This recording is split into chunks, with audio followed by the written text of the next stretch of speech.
I've been told that we've reached a quorum, and as soon as the 4 counters are sworn in, we'll start. But a couple of quick questions and protocol. I'm going to ask that everybody please either shut off your cell phones or silence them. I know we have a lot of parents here, so if you get a call in, it'll be through vibrations on your cell phones. My job is to move this as quickly and as smoothly as we can so that we can get out of here in a very timely manner, and it's just going to hopefully be one night. Yes. All right. Can everybody hear me all the way to the back? Okay. Are you ready? Okay. Yes, go ahead. We just drafted our 4 counters. We just drafted our 4 counters, and I don't want to have to go and find them all again. I just want to say Mary Ellen McDonald and Mary Ellen Miles is doing this side, and Jerry Robertson and Mo Lavasser are doing that side. That's just information they need to know, so they know who they're looking for. All right? Thank you.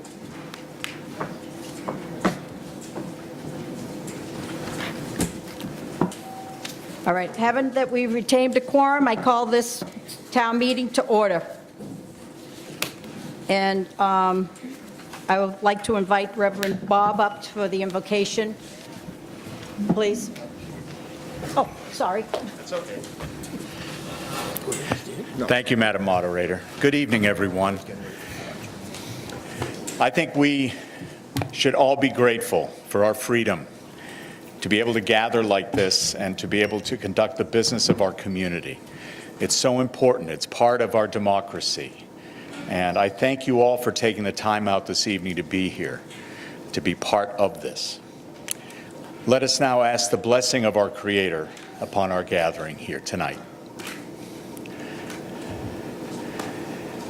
Source of all life, we thank you for this life that we share together, this journey in this wonderful place, this home we call Rowley.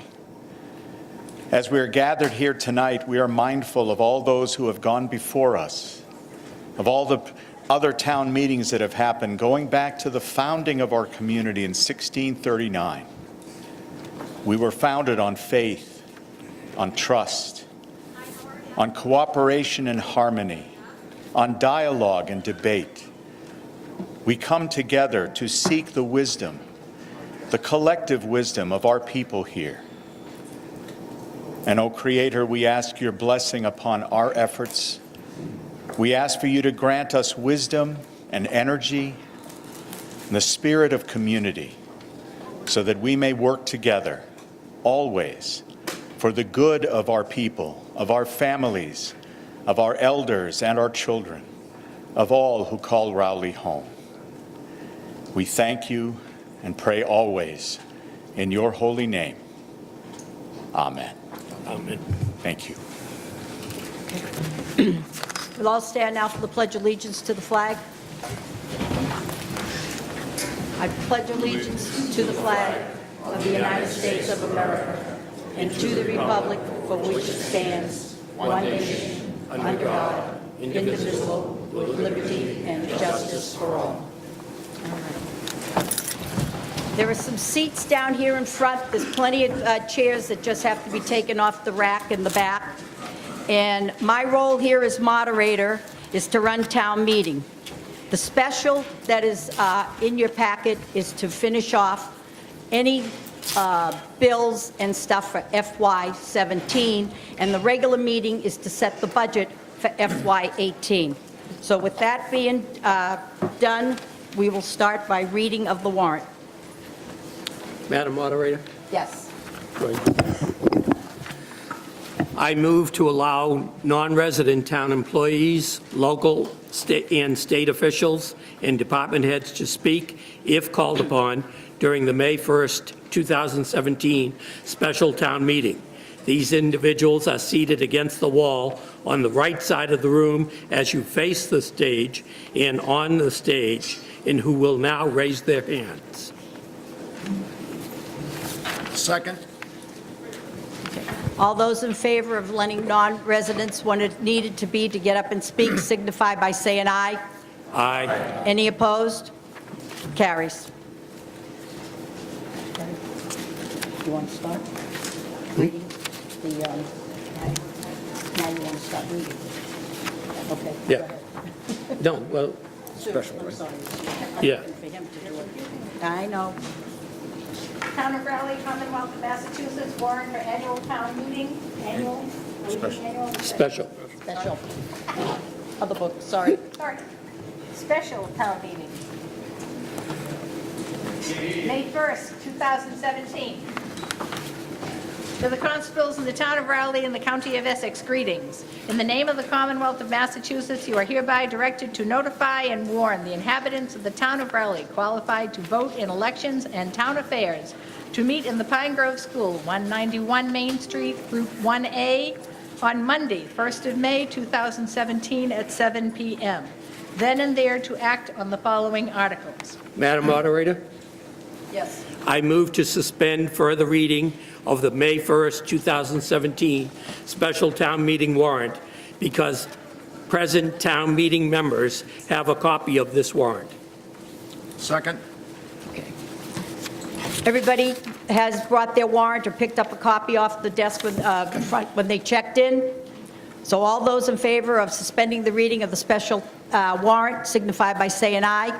Aye. Any opposed? Guys have it. 7:13. Okay.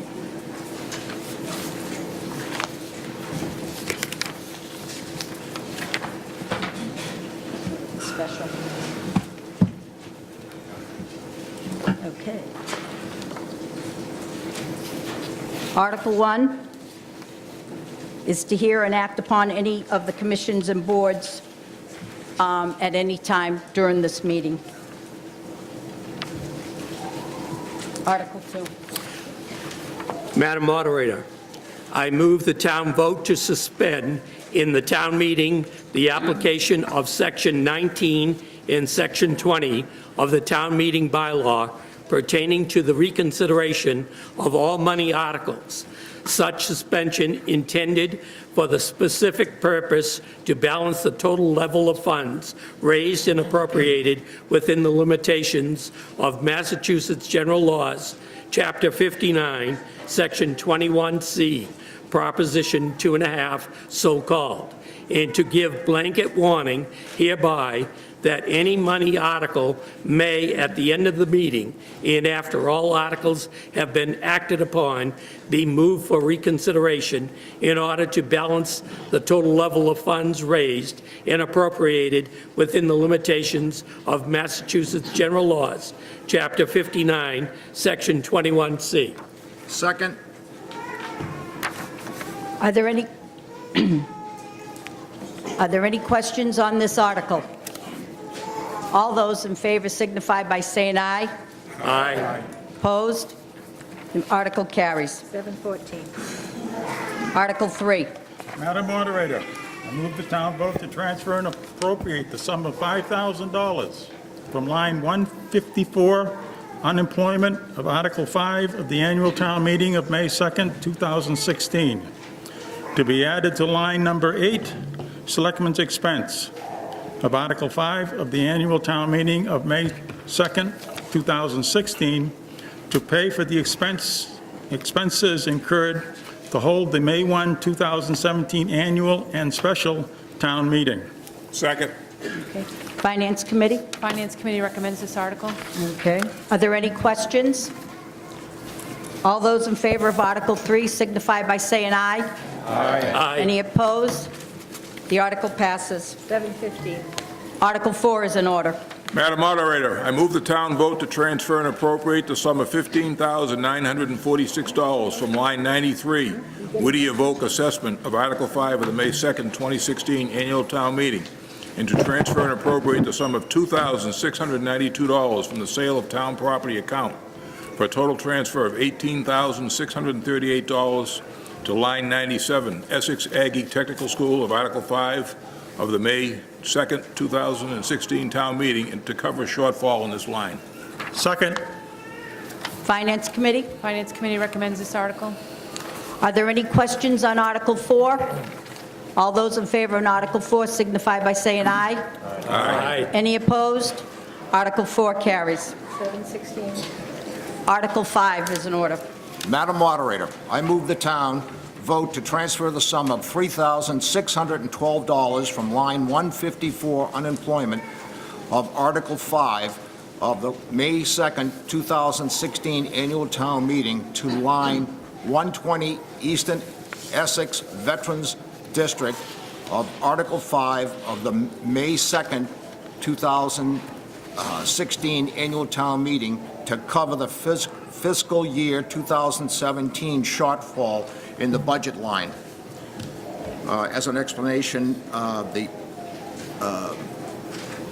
this is the Eastern Essex Veterans District. The assessment in the era of the town, we were undercharged for the full assessment. Second. Okay. It's been moved and second. Finance Committee? Finance Committee recommends this article. Okay. Any questions on Article 5? All those in favor of Article 5 signify by saying aye. Aye. Any opposed? Article 5 carries. Article 6 is in order. Madam Moderator, I move the town to vote to transfer appropriate the sum of $10,000 from free cash to pay for the town's shortfall in the fiscal year 2016 Eastern Essex Veterans District assessment. Second. Okay. Before you do the explanation, I'm going to ask the Finance Committee recommendation. Okay. Okay, Finance Committee? Finance Committee recommends this article. Okay, now you can do, you want to do your Okay. explanation? Yes, the district was undercharged the town's assessment by $10,000, and again, this is for the veterans, and so this goes, all the towns put money into this, into the Essex Veterans District. So this is a shortfall that has to be made up, so that's why for the $10,000. Are there any questions on Article 6? Seeing none, all those in favor of Article 6 signify by saying aye. Aye. Any opposed? Article 6 passes. Article 7 is in order. Madam Moderator, I move the town vote to transfer and appropriate the sum of $19,729 from line 13, collective bargaining reserve of Article 5 of the May 2nd, 2016 annual town meeting to be used to cover anticipated cost items for the Massachusetts Coalition of Police Local 360 collective bargaining agreement. Second. Okay, Finance Committee? Finance Committee recommends this article. Explanation. By way of explanation, these funds were budgeted in fiscal year 2017 in anticipation of funding a successor agreement with the Massachusetts Coalition of Police Local Union. Negotiations for that agreement are ongoing, so passage of this article would preserve these funds for appropriation in FY 2016. Okay. Are there any questions on this article? All those in favor signify by saying aye. Aye. Any opposed? Article 7 passes. Article 8 is in order. Madam Moderator, I move the town vote to transfer and appropriate the sum of $20,070 from Article 16 of the May 4th, 2015 special town meeting to be used by the highway surveyor towards the purchase of a utility tractor. Second. Finance Committee? Finance Committee recommends this article. Any explanation or is... Don't. Patrick.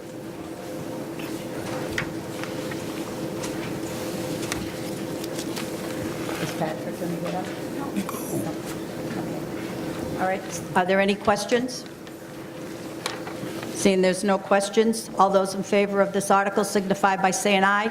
Aye. Any opposed? Article 8 passes. Article 9 is in order. 721.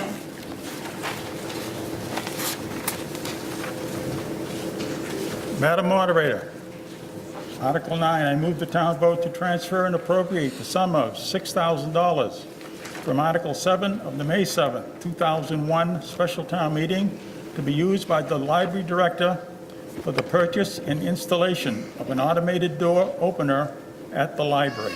Second. Finance Committee? Finance Committee recommends this article. Are there any questions on this article? Seeing none, all those in favor of Article 9 signify by saying aye. Aye. Any opposed? Article 9 passes. Article 10 is in order. 721. Madam Moderator, I move the town to vote to transfer and appropriate the sum of $40,000 from the sale, I'm sorry, what is it? From the sale of town property account to be used for the fire chief for the purchase of firefighter protective clothing and gear. Second. Finance Committee, Finance Committee recommends this article. are there any questions on this article? Seeing none, all those in favor of Article 10 signify by saying aye. Aye. Any opposed? Article 10 passes. Article 11 is in order. Madam Moderator, I move the town vote to transfer and appropriate the sum of $3,800 from free cash to be expended by the Chief of Police for the purpose of sending a police officer to the Police Academy in fiscal year 2017. Second. Finance Committee, Finance Committee recommends this article. okay. Are there any questions on Article 11? Seeing none, all those in favor of Article 11 signify by saying aye. Aye. Any opposed? Article 11 passes. Article 12 is in order. 722. Madam Moderator, I move the town vote to transfer $350,000 of the $450,000 appropriated under Article 13 of the November 14th, 2016 special town meeting to the Community Preservation Undesignated Fund account. Second. Finance Committee, Finance Committee recommends this article. okay. Are there any questions on this article? Seeing none, all those in favor of Article 12 signify by saying aye. Aye. Any opposed? Article 12 passes. Article 13 is in order. 723. Madam Moderator, I move the town vote pursuant to Massachusetts General Laws, Chapter 40, Section 15A, to transfer 351 Weathersfield Street, consisting of 1.3974 acres, and 355 Weathersfield Street, consisting of 3.5974 acres, town-owned tax title parcels, as shown on Assessor's Map 19, Parcel 8, lots 14 and 15, to the care and custody of the Conservation Commission for conservation purposes pursuant to Massachusetts General Laws, Chapter 40, Section 8C, as it may from time to time be amended, and subject to the purposes and protection of Article 97 of the amendments to the Constitution of the Commonwealth of Massachusetts. Second. Finance Committee? Finance Committee recommendation not It's required. not- Sorry. Are there any questions on Article 13? Seeing none, all those in favor of Article 13 signify by saying aye. Aye. Any opposed? Article 13 passes. Article 14 is in order. 724.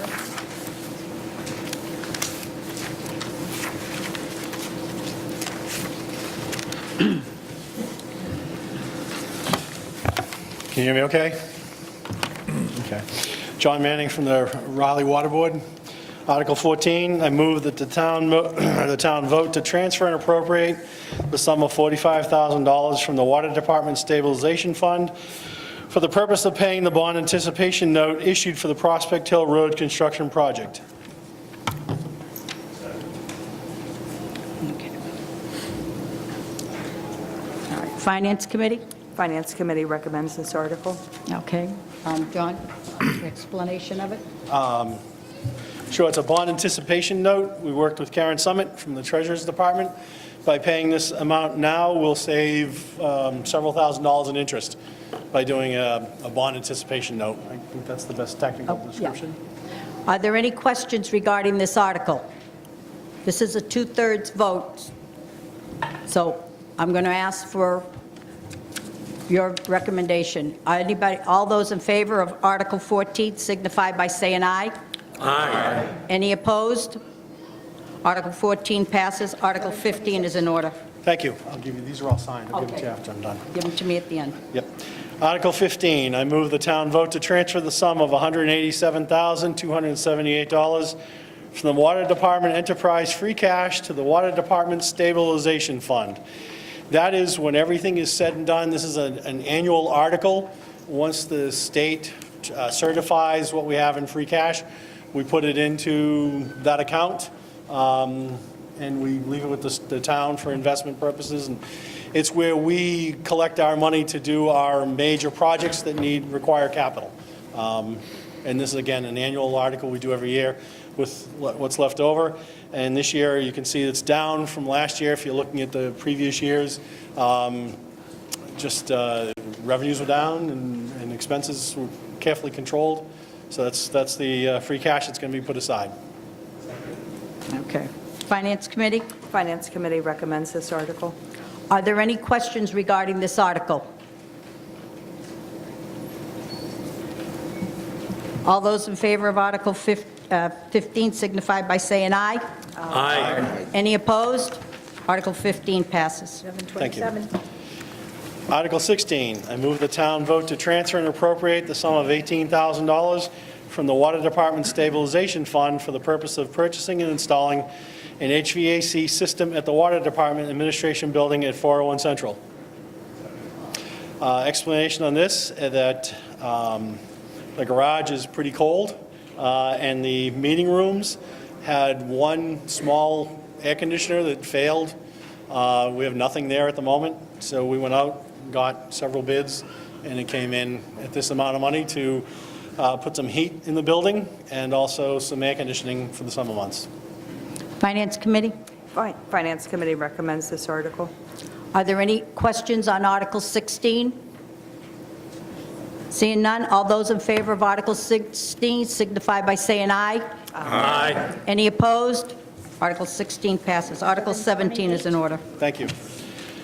Article 17, I move the town will vote to transfer and appropriate the sum of $80,000 from the Water Department Stabilization Fund to Article 24 of the May 2nd, 2016 special town meeting to be used towards the purpose and installation of a dehumidification system at the water treatment plant.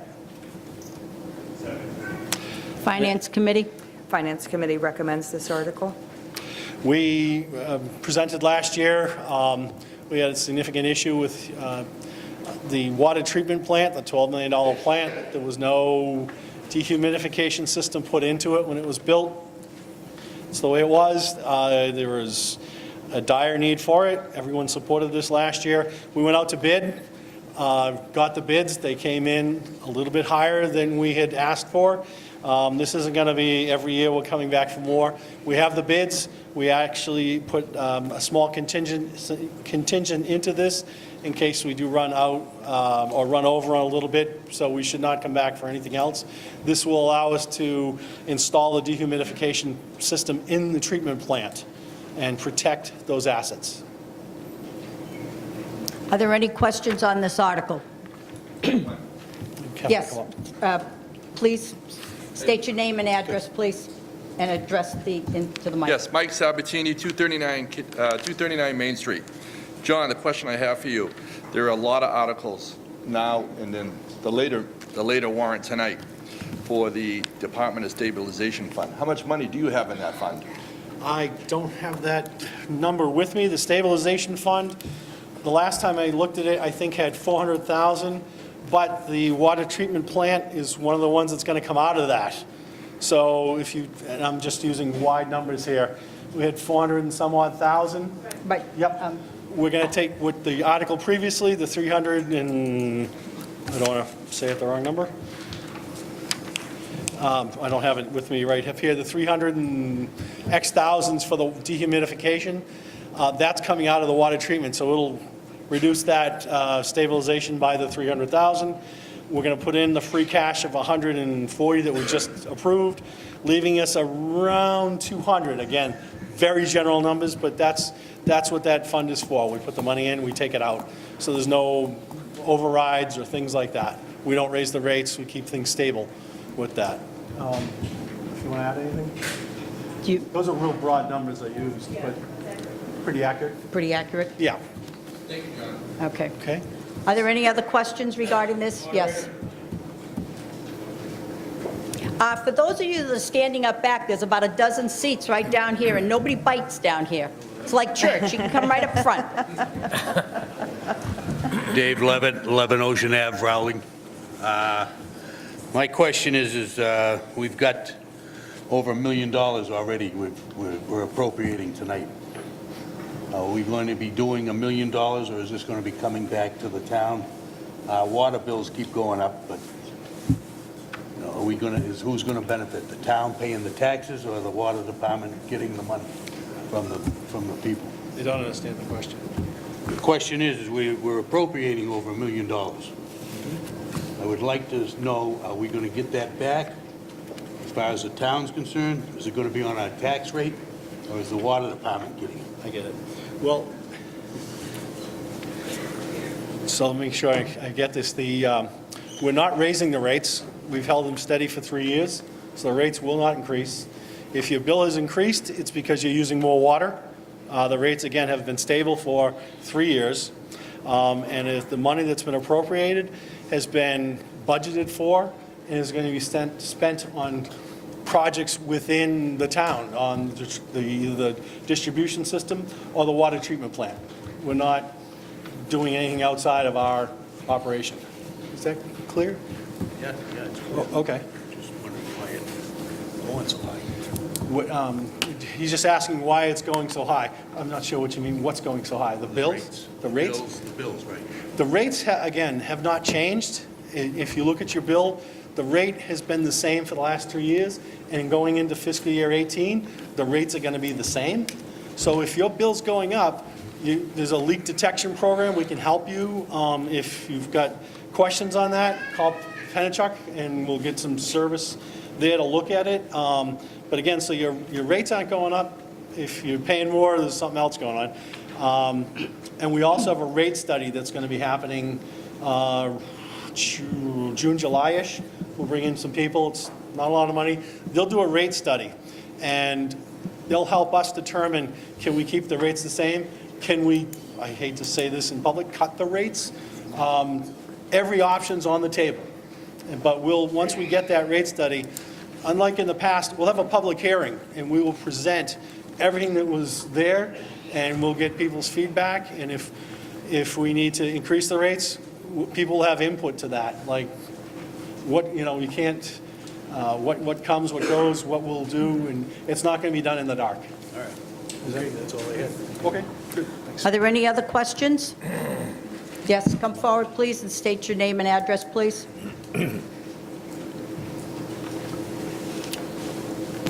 Hi, good evening, Matt Zia, 50 Weathersfield Street. I have a question for you, sir. East Side resident, I know that the water treatment plant, which I do support, filters well 3 and well 5 according to your website. Well 2 next to the ball field channels into the main water supply and then goes to the east side of town without getting kicked back to the water treatment plant that we pay for.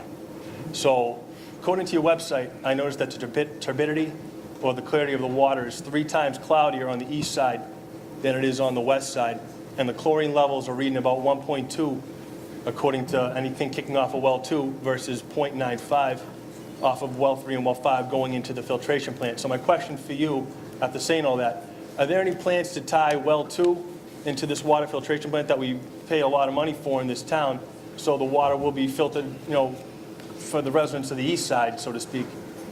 That's my question. So I might look to one of my fellow commissioners that's got a little more technical background for that question. Mark, if you could help me. With respect to well number 2, it pumps directly the quality of water. Water comes from the filtration plant. To the It comes down. Mark, would you Oh, sorry. use the mic, please? Yeah, when the the water comes through the treatment plant, it goes on to Havel Street. Then when it hits well 2, it all blends in the tank. So depending on what time of the day it is, depending on where you're getting your water from, because if the pumps aren't running, it's all the same water. So the water, You're not getting 2 separate.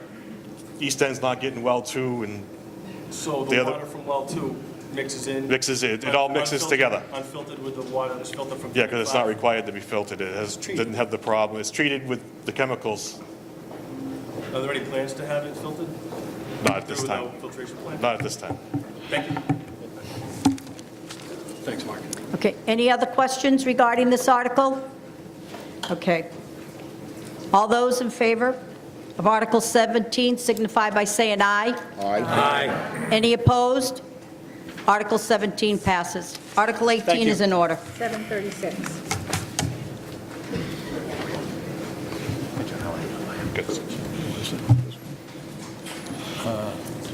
Madam Moderator, I move that the town vote to amend the Raleigh Protective Zoning Bylaw, the zoning bylaw, by making the following changes. Inserting the following new paragraph N under section 4.6.3. N, pharmacies with drive-through facilities. Inserting a definition for agriculture into section 2.0, definitions of the zoning bylaw, which reads as printed under Article 18, number 2, on page 4 and 5 of the May 1st, 2017 town special meeting warrant. 3, removing, strike through the text, 4.8.1, paragraph C of the zoning bylaw as shown under Article 18, numbered 3 on page 5 of the May 1st, 2017 special town meeting warrant, and replacing it with the new underlined text as shown under Article 18, number 3 on page 5 of the May 1st special town meeting warrant, so that it reads as follows: agriculture, horticulture, floriculture, and viticulture, provided that such uses shall be limited to parcels of land containing at least 2 acres. Second. And I need to know that this was public, the change in these bylaws were advertised. Absolutely. We Okay. had a meeting at the planning board. I know. All right, it's been moved and seconded, and there's no recommendation for the Finance Committee because it does not incorporate any money. So if there are any questions on this article? Sure, please. On your right. Sherry David, Weathersfield Street. Decreasing it from 5 to 2 acres, is that going to now allow farm stands and retail with anything that's less than the 5 acres? Well, it actually just brings it into line with the state law that says that 2 acres is the minimum parcel. You can't limit less than 2 acres from agricultural use, so it does just bring it in line with the state law. So that would allow a person in the outlying district who has 2 acres or more to run an agricultural operation on their property. So retail, commercial, what does it Agricultural go would have to for? be related to agriculture. So if they grew there, they could sell there. And So less than again, 2 acres it's you consistent can- with state law. Because where I am, there is a parcel that's going to be now in line with this. They're going to be allowed to be retail there. No, they're allowed to be agricultural. So they can sell what they grow? That's correct. So that's how they'll get around it, and then they'll bring in But products that are related that to wouldn't- it? This is just to allow them to grow what they produce on their property. Okay. So there's Right. nothing in place that they can't do We that? still have a zoning bylaw that prevents them from moving retail into a district that doesn't otherwise allow it. Okay. Are there any other questions? Seeing none, all those in favor of Article 18 signify by saying aye. Aye. Any opposed? Article 18 passes. Article 19 is in order.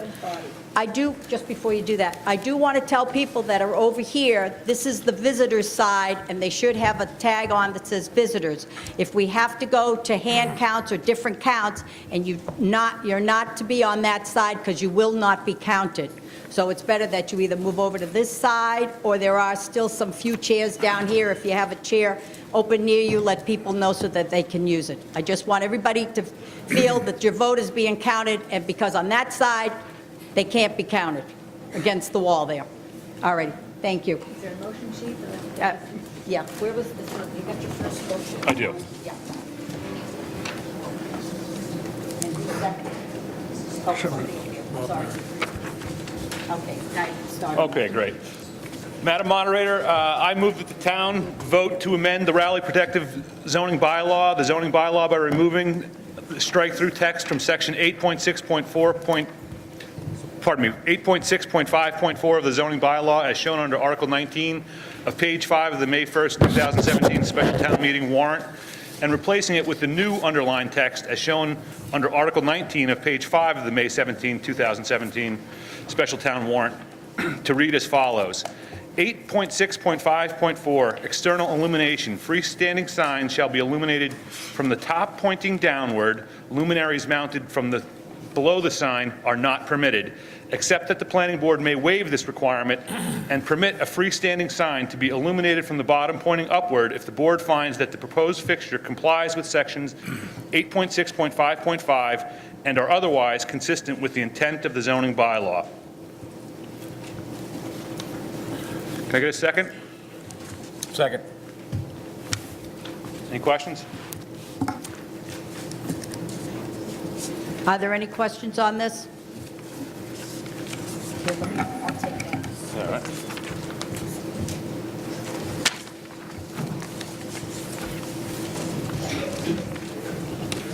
Melinda Patrick, 291 Weathersfield Street. Can you just explain what the 8655, it says if it's consistent with that, what is, I guess I'm confused. I'm going to have to refer to the planner for that because I don't have I'm not sure exactly. 8.6.55, Kirk?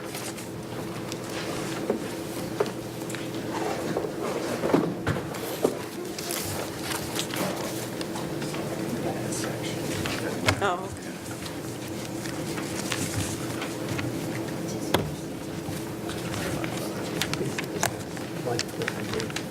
okay. Okay.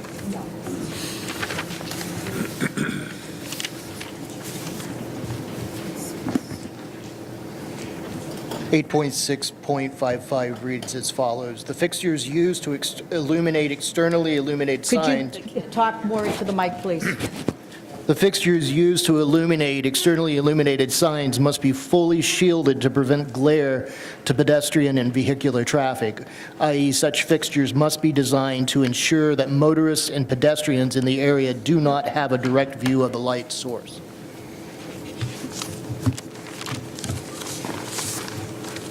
Well, from what I remember, the zone, this was passed because, so we could see the stars at night, and I'm just wondering if this is going to change, you know, if we have all this light shining upward, then it's going to, you know, it's going to take away from that. So. We still do look at light that would, we try to keep light contained within, Right. on the lot itself, okay? Okay.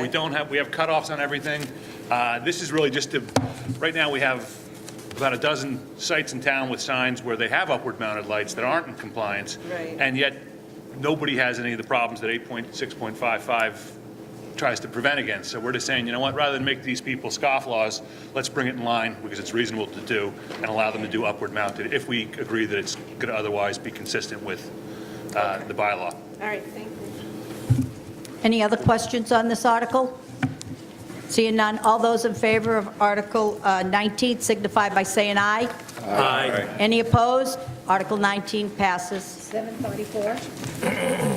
Article 20 is in order. Madam Moderator, I move the town vote to appropriate or reserve from the Community Preservation Fund fiscal year 2017 annual revenues the amounts recommended by the Community Preservation Committee for committee administrative expenses, debt service, community preservation projects, and other expenses, with each item to be considered a separate appropriation. The category is housing reserve. The original amount reserved was $19,366.87. The revised amount to be reserved is $25,057.50. The difference required to be reserved is $5,690.63. For the historical reserve, the original amount reserved was $0. The revised amount to be reserved is $2,594.81. The difference required to be reserved is $2,594.81. The administrative appropriation, the original amount reserved is $24,998.91. The revised amount to be reserved is $27,844.22. The difference required to be reserved is $2,845.31. Second. Finance Committee? Finance Committee recommends this article. Okay. Are there any questions regarding this? Seeing none, all those in favor of Article 20 signify by saying aye. Aye. Any opposed? Article 20 passes. Article 21 is in order. 746. Madam Moderator, I move the town to vote to transfer and appropriate from free cash the sum of $50,000 to be used by the Board of Selectmen for Prospect Hill roadway repairs, stormwater management systems. Second. Finance Committee? Finance Committee recommends this article. Okay. It's been moved and second. Are there any questions on Article 21? Give you background. Yes.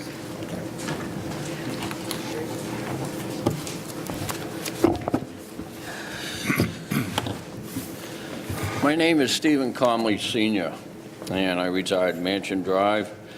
I also am the founder of We the People, a national whistleblower organization, and I've had some... Could you please stick to the article that's present? I have evidence that I have given to the Massachusetts Attorney General in regards to the use of selective enforcement in this project by the town officials, some town officials. Also, selective enforcement was used by the Massachusetts Department of Environmental Protection.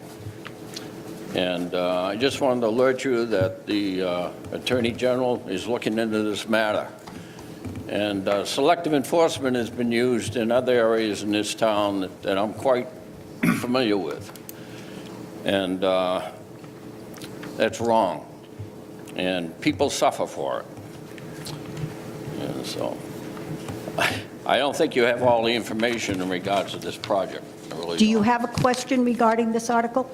Yeah, I'd like to know, I guess there was some kind of an estimate turned in for the repair of the erosion control up there, because the erosion that went into the wetlands wasn't all caused by that overflow from the tank. No way. And I get evidence of it, too. So I'd like to know what the estimate is so far to repair it. Does anyone know? Madam Moderator, may I address this? Go right ahead. Okay. On April the 1st, there was a discharge from the water. Can everybody hear me? Okay. There was a discharge from the water tank. On April the 3rd, Monday morning, I entered Town Hall, and Ms. Egan told me there was problems on Prospect Road. For those who don't know what Prospect Road, you know where the Bradford Tavern is, Haverhill Street. If you're heading westbound, you look to the left, you can see a hill, and they have a number of cell towers on the hill. That's Prospect Hill. Also up there is the town water tank.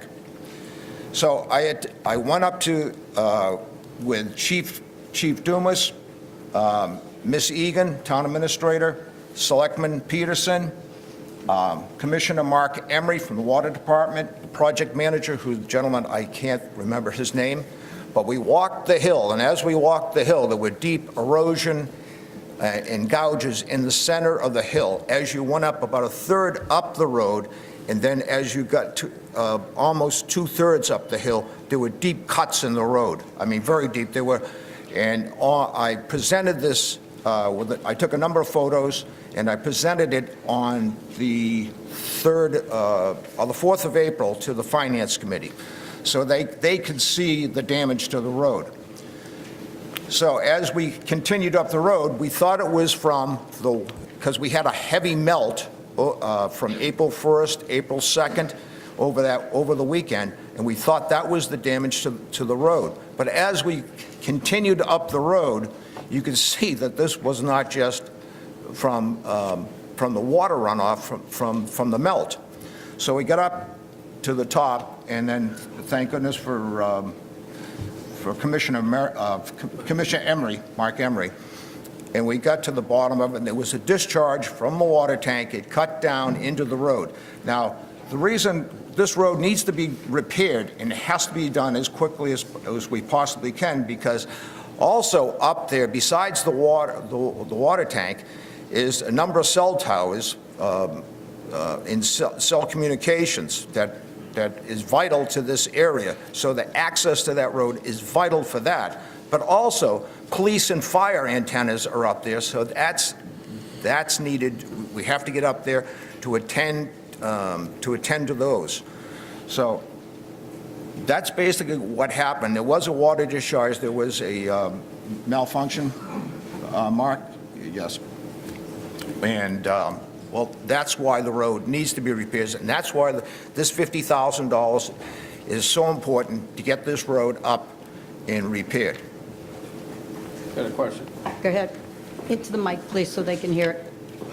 All right. Isn't it true, Mr. Snow, that you got notice because I had reported it to the Raleigh Police on Sunday, and they filled out a report, and they notified the selectmen of it? Isn't that true?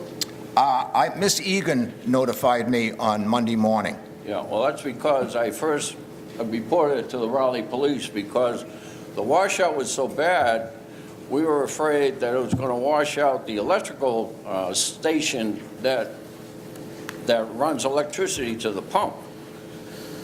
But this goes way back, because you know as well as I do that we the people reported the wetland violations to the DEP January the 8th, and they came out January the 11th, and they told the town, they told Mr. Bazelak to fill out a wetland violation because the erosion was not only going into the Raleigh wetlands, but private wetlands too. And the DEP... Madam Moderator, Yes. this has nothing to do with the $50,000 appropriation think it involved in does. this article. No, it doesn't. That's a different issue altogether. I think it does, but, all right. Well, anyway, I guess you're going to hear a lot more about this, and as I say, selective enforcement in this town is not right. And there's another family in this town, that the Blair family, that may... Madam Moderator. Now you're off the subject, Yep. okay? We all set?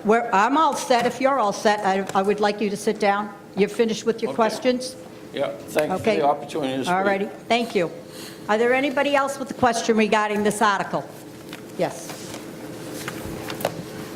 Sherry David, Weathersfield Street. When you talk about a discharge from the tank, is there any way to know that it's not going to happen again, or is the tank in need of repairs that we're going to need money No, for that? there's no problem.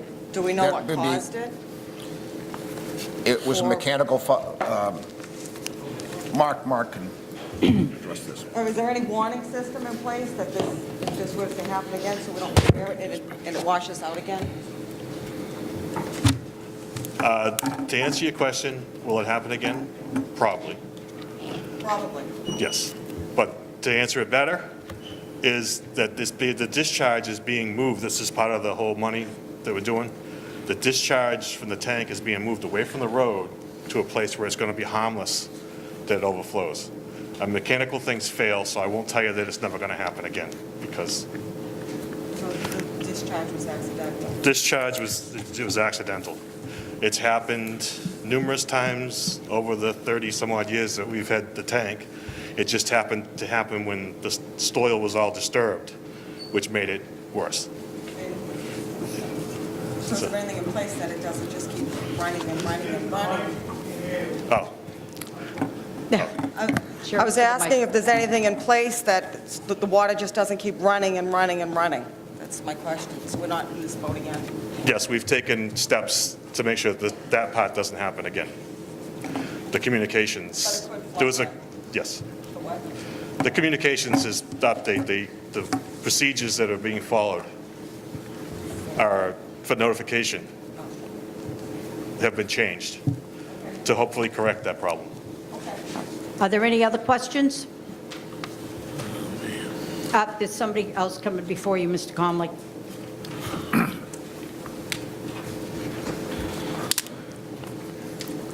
Susan Pelletier, Meadows Lane. My question is, wasn't there recently some work done on this road? I mean, some involved work? Yes.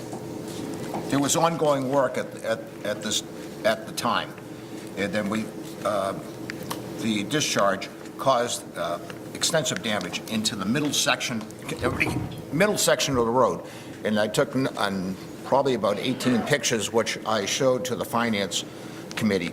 but you can see there would, I mean, the damage was so deep, okay? It went down to the protective layer of the original road, okay? So we really do need to repair this as quickly as we possibly can. So the company that worked on the road is not responsible at all?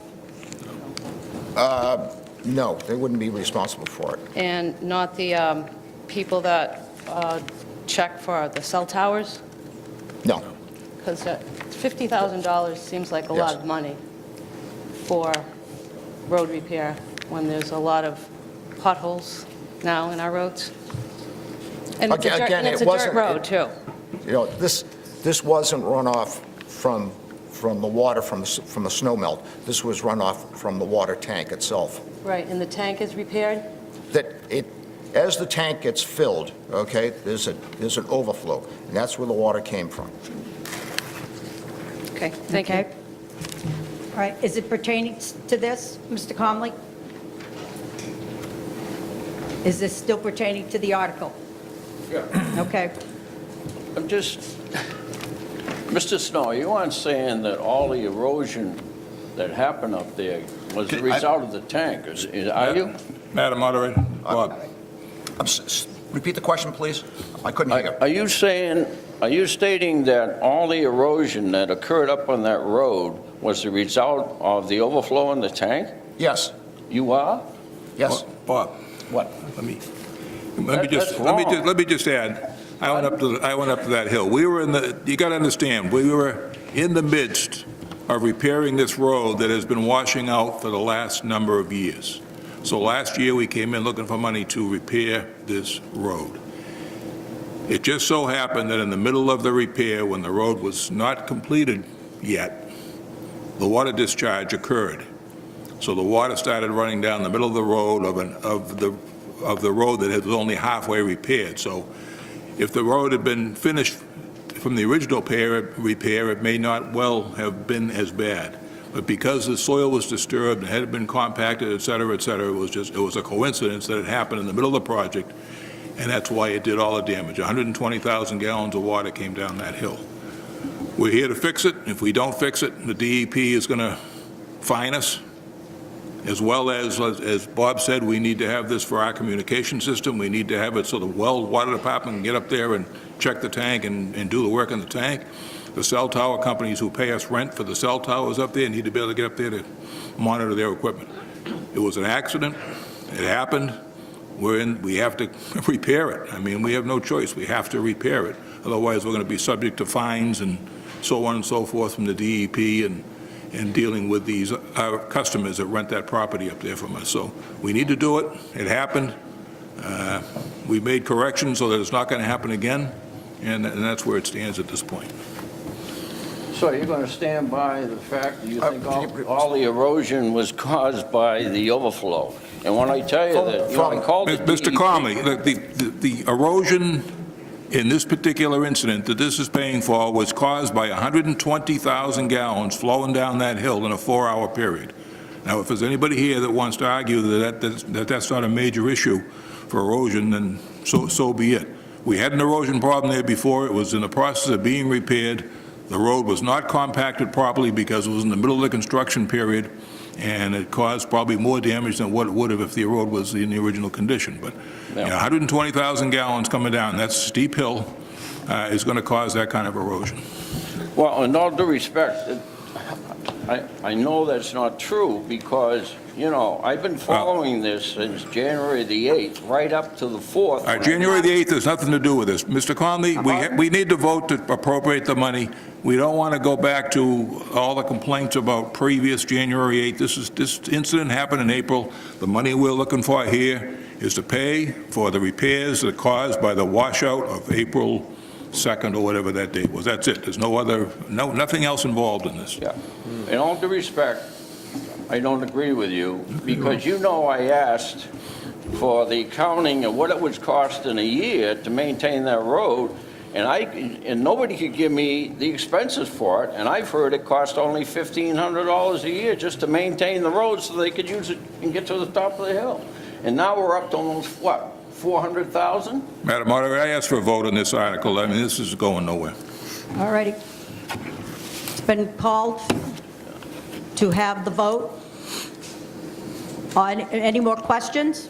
Even though he's called for the vote, I'll give you a little opportunity. Besides Mr. Conley, I think he's stated all his facts. All those in favor of Article 21 signify by saying aye. Aye. Any opposed? Article 21 passes. 801. And that completes the special. No. We need the motion to adjourn.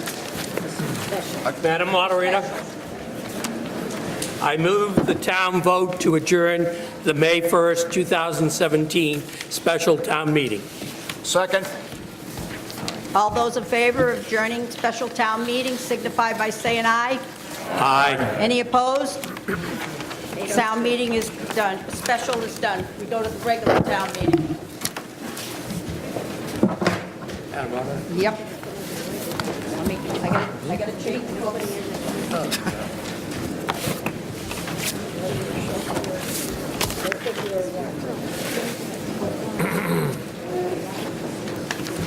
I have. Okay. And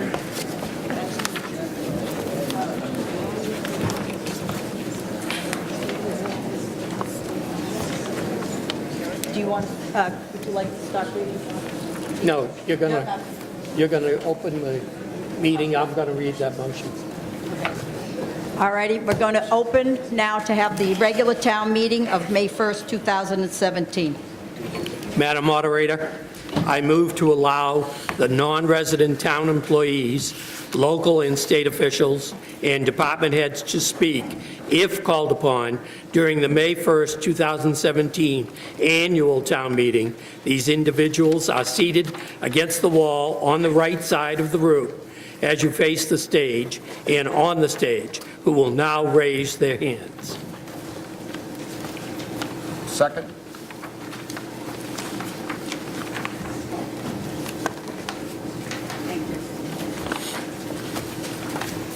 It's been moved and second to allow anybody that is a non-resident to speak on any article pertaining to if they work for the departments. All those in favor signify by saying aye. Aye. Any opposed? Motion carries.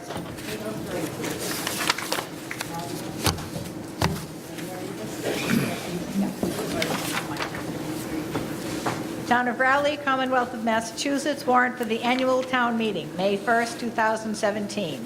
To the constables in the town of Raleigh and the county of Essex, greetings. In the name of the Commonwealth of Massachusetts, you are hereby directed to notify and warn the inhabitants of the town of Raleigh qualified to vote in elections and town affairs to meet at the Pine Grove School, 191 Main Street, Route 1A, on Monday, the 1st of May, 2017, at 7 p.m., then and there to act upon the following articles. Madam Moderator? Madam Moderator, I move to suspend the further reading of the May 1st, 2017 annual town meeting warrant because present town meeting members have a copy of this warrant. Second? Everybody has a copy of this regular town meeting warrant. All those in favor of suspending the reading of the warrant signify by saying aye. Aye. Any opposed?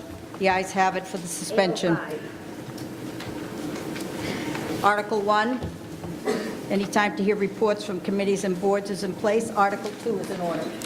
Madam Moderator, I move the town vote to suspend in the town meeting the application of Section 19 and Section 20 of the town meeting bylaw pertaining to the reconsideration of all money articles.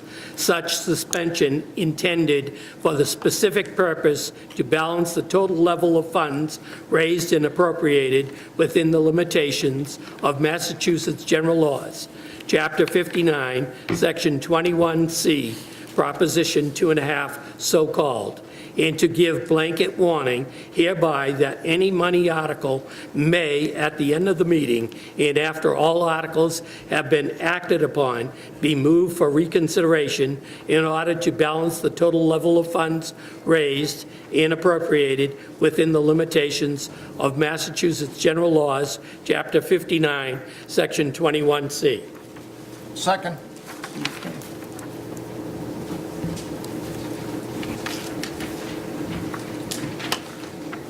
Any questions on Article 2? It's been moved and second. All those in favor of Article 2 signify by saying aye.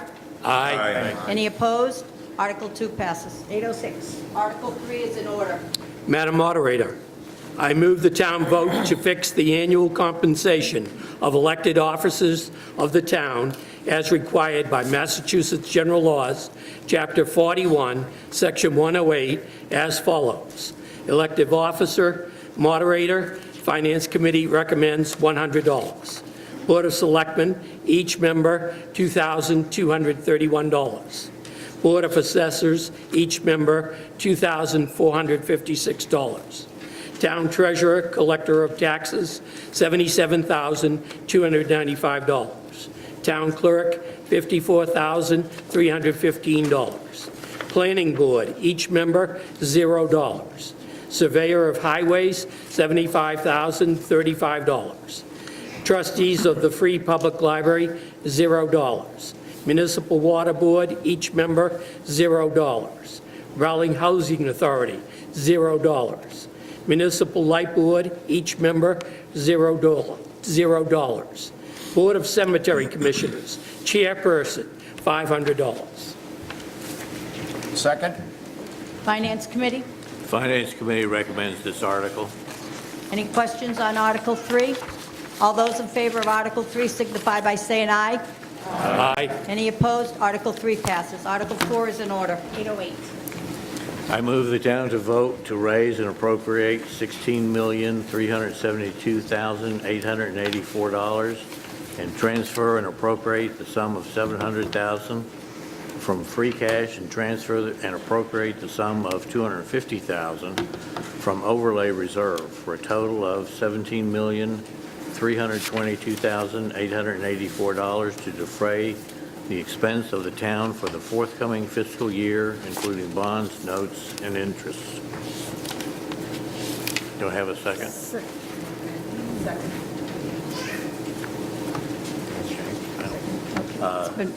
It's been moved and 17. second. Go ahead. Okay.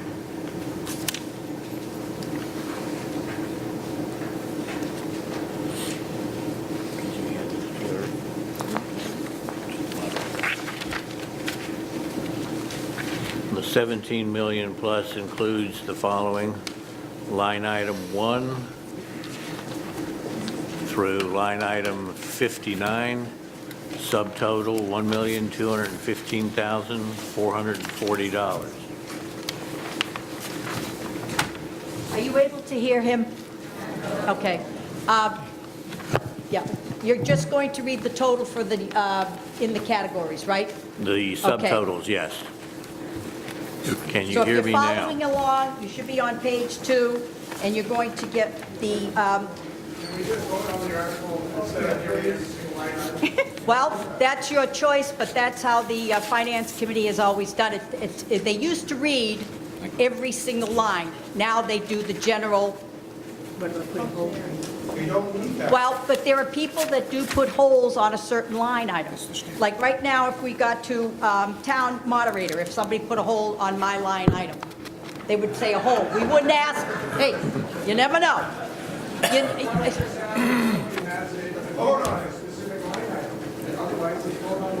Okay, it's your money. All right, does anybody have a hold on any of these line items? Yes, would you please come forward, though, on it?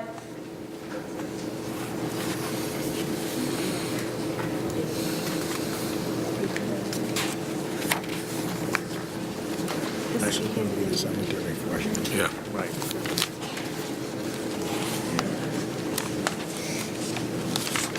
I believe, Dave, could you please state your name again? oh, sorry, Dave Levitt, Ocean Ave, Rowley. At the beginning, we inserted for the Board of Selectmen, the Board of Cemetery Commissioners chairperson, $500. Am I right? Yes. Okay. Then down the end here, Cemetery Commissioner's stipend, we have $500 again. Are we paying him $1,000, or what are we paying him? No. No. No? Sue, anybody want to Yeah, Madam Moderator, the first group is what everybody gets for a salary. That has to be voted. That's their salary. They can't make any more than that, so that's voted in a separate article.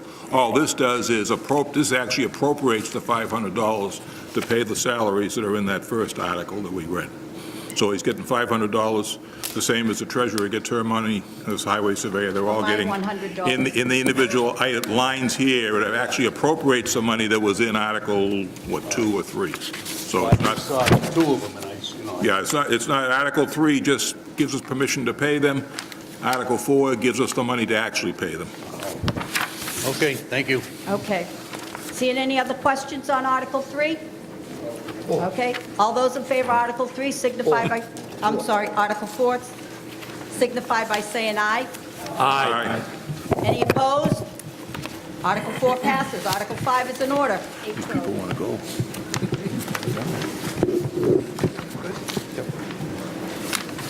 Good evening. Bernie Cullen, Board of Water Commissioners. I move the town vote to transfer and appropriate the sum of $2,277,464 from the Water Department Enterprise Fund for the fiscal year 2018 for the following: wages and salaries, $577,262.82. Expenses, running all the equipment and the water treatment plant and the hydrants, etc., $818,400.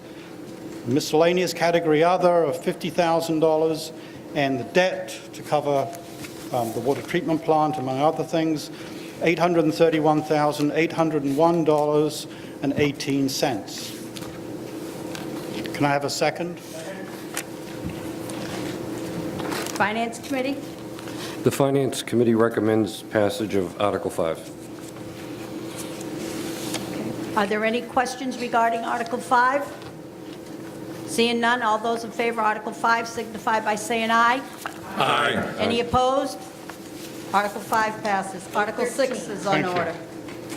I move the town vote to transfer from the Water Department Enterprise Fund to the General Fund the sum of $100,023.75 for items listed under Article 6 on page 9 of the May 1st, 2017 annual town meeting warrant, and that any monies spent by the general government on behalf of the Water Department be reimbursed to the General Fund from the Water Department Enterprise Fund in fiscal year 2018. It's all the general services that the town government provides for the water department, like unemployment, insurance, retirement, etc. Can I have a second? Finance Committee? The Finance Committee recommends passage of Article 6. Are there any questions on Article 6? Seeing none, all those in favor of Article 6 signify by saying aye. Aye. Any opposed? Article 6 passes. 814. Article 7 is in order. I move the town vote to transfer and appropriate the sum of $12,000 from the Water Department Stabilization Fund to be used to undertake a water rate study. Can I have a second? Finance Committee? The Finance Committee recommends passage of Article 7. Are there any questions regarding Article 7? Seeing none, all those in favor of Article 7 signify by saying aye. Aye. Any opposed? Article 7 passes. Thank you. Article 8 is in order. Mark Emery, Water Board. I move the town vote to transfer and appropriate the sum of $40,000 from the Water Department Stabilization Fund for the purchase of a pickup truck. Finance Committee? The Finance Committee recommends passage of Article 8. Any questions regarding Article 8? All those in favor of Article 8 signify by saying aye. Aye. Any opposed? Article 8 passes. Article 9 is in order. I move the town vote to transfer and appropriate the sum of $21,000 from the Water Department Stabilization Fund to be used for the replacement of modules of the Paul filtration system at the water treatment plant. Finance Committee? The Finance Committee recommends passage of Article 9. Are there any questions regarding Article 9? All those in favor of Article 9 signify by saying aye. Aye. Any opposed? Article 9 passes. Article 10 is in order. I move the town vote to transfer and appropriate the sum of $12,000 from the Water Department Stabilization Fund for the cleaning and inspecting of the wells and basins at the water treatment plant.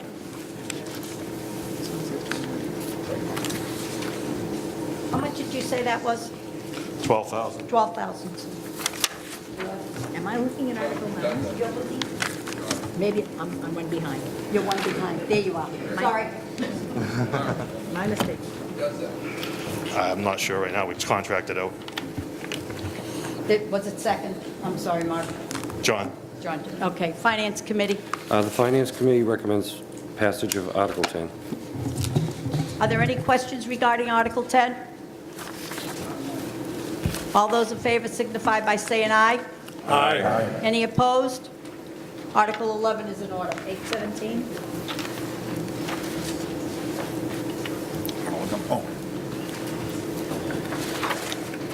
Madam Moderator. Yes. I move the town to vote to authorize the following accounts in their uses printed on Articles 11 through 14 on page 11 in the May 1st, 2017 annual town warrant. Article 11, Municipal Light Board Municipal Lighting Plant Annual Appropriation. Article 12, Harbor Master Municipal Water Maintenance and Improvement Fund. Article 13, Cemetery Commissioners Perpetual Care Trust Interest Account. Article 14, Board of Assessors Recertification Fund. Second. Finance Committee. The Finance Committee recommends passage of Articles 11, 12, 13, and 14. Okay. Are there any questions regarding Article 11, 12, 13, and 14? Seeing none, all those in favor of these four, 11, 12, 13, and 14 signify by saying aye. Aye. Any opposed? The articles pass. Article 15 is in order. Madam Moderator, I move the town vote to amend the general bylaws of the town of Rowley by adding a new section to establish and authorize revolving funds for use by certain town departments, boards, committees, or officers under Massachusetts General Law, Chapter 44, Section 53E and a half, as printed under Article 15 on pages 12 to 14 of the May 1st, 2017 annual town meeting warrant. Second. Second. Is in the mic? Finance Committee on Article 15. The Finance Committee recommends Article 15. Are there any questions regarding Article 15? Seeing none, all those in favor of Article 15 signify by saying aye. Aye. Any opposed? Article 15 passes. Article 16 is in order.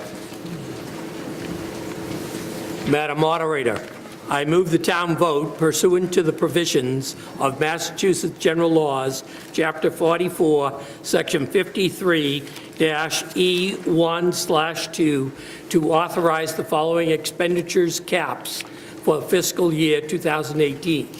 Name of the account: Council on Aging, $5,000. That's the cap on the account. Board of Health, $20,000.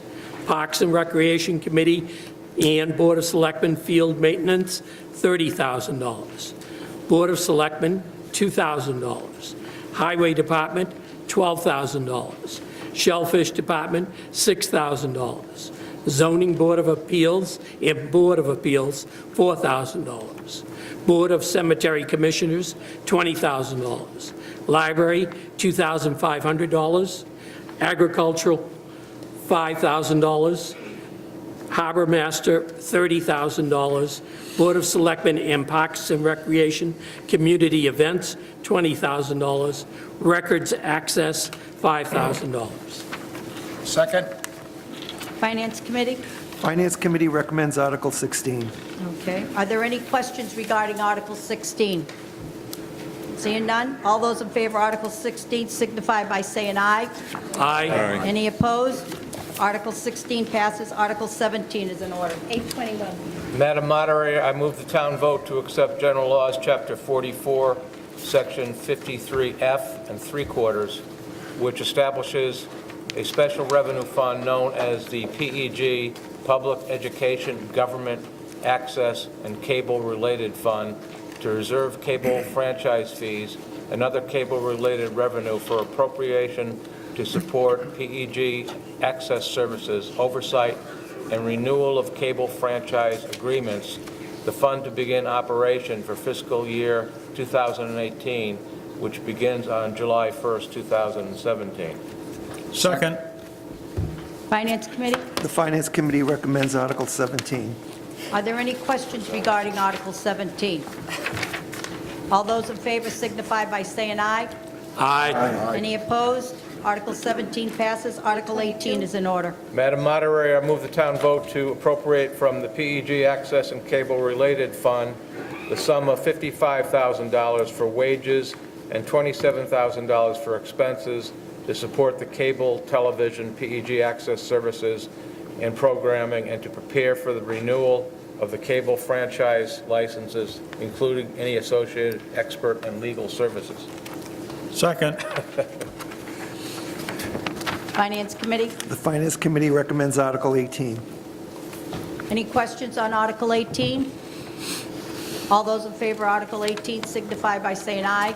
Aye. Any opposed? Article 18 passes. Article 19 is in order. Madam Moderator, I move the town vote to transfer and appropriate the sum of $63,439 from the Massachusetts Water Pollution Abatement Trust Septic Betterment Loan Program to pay the debt service on the town's loan from the Massachusetts Water Pollution Abatement Trust. And a second? Second. Finance Committee? The Finance Committee recommends Article 19. All those in favor, are there any questions regarding Article 19? All those in favor of Article 19 signify by saying aye. Aye. Any opposed? Article 20 is in order. 823. Madam Moderator, Yes.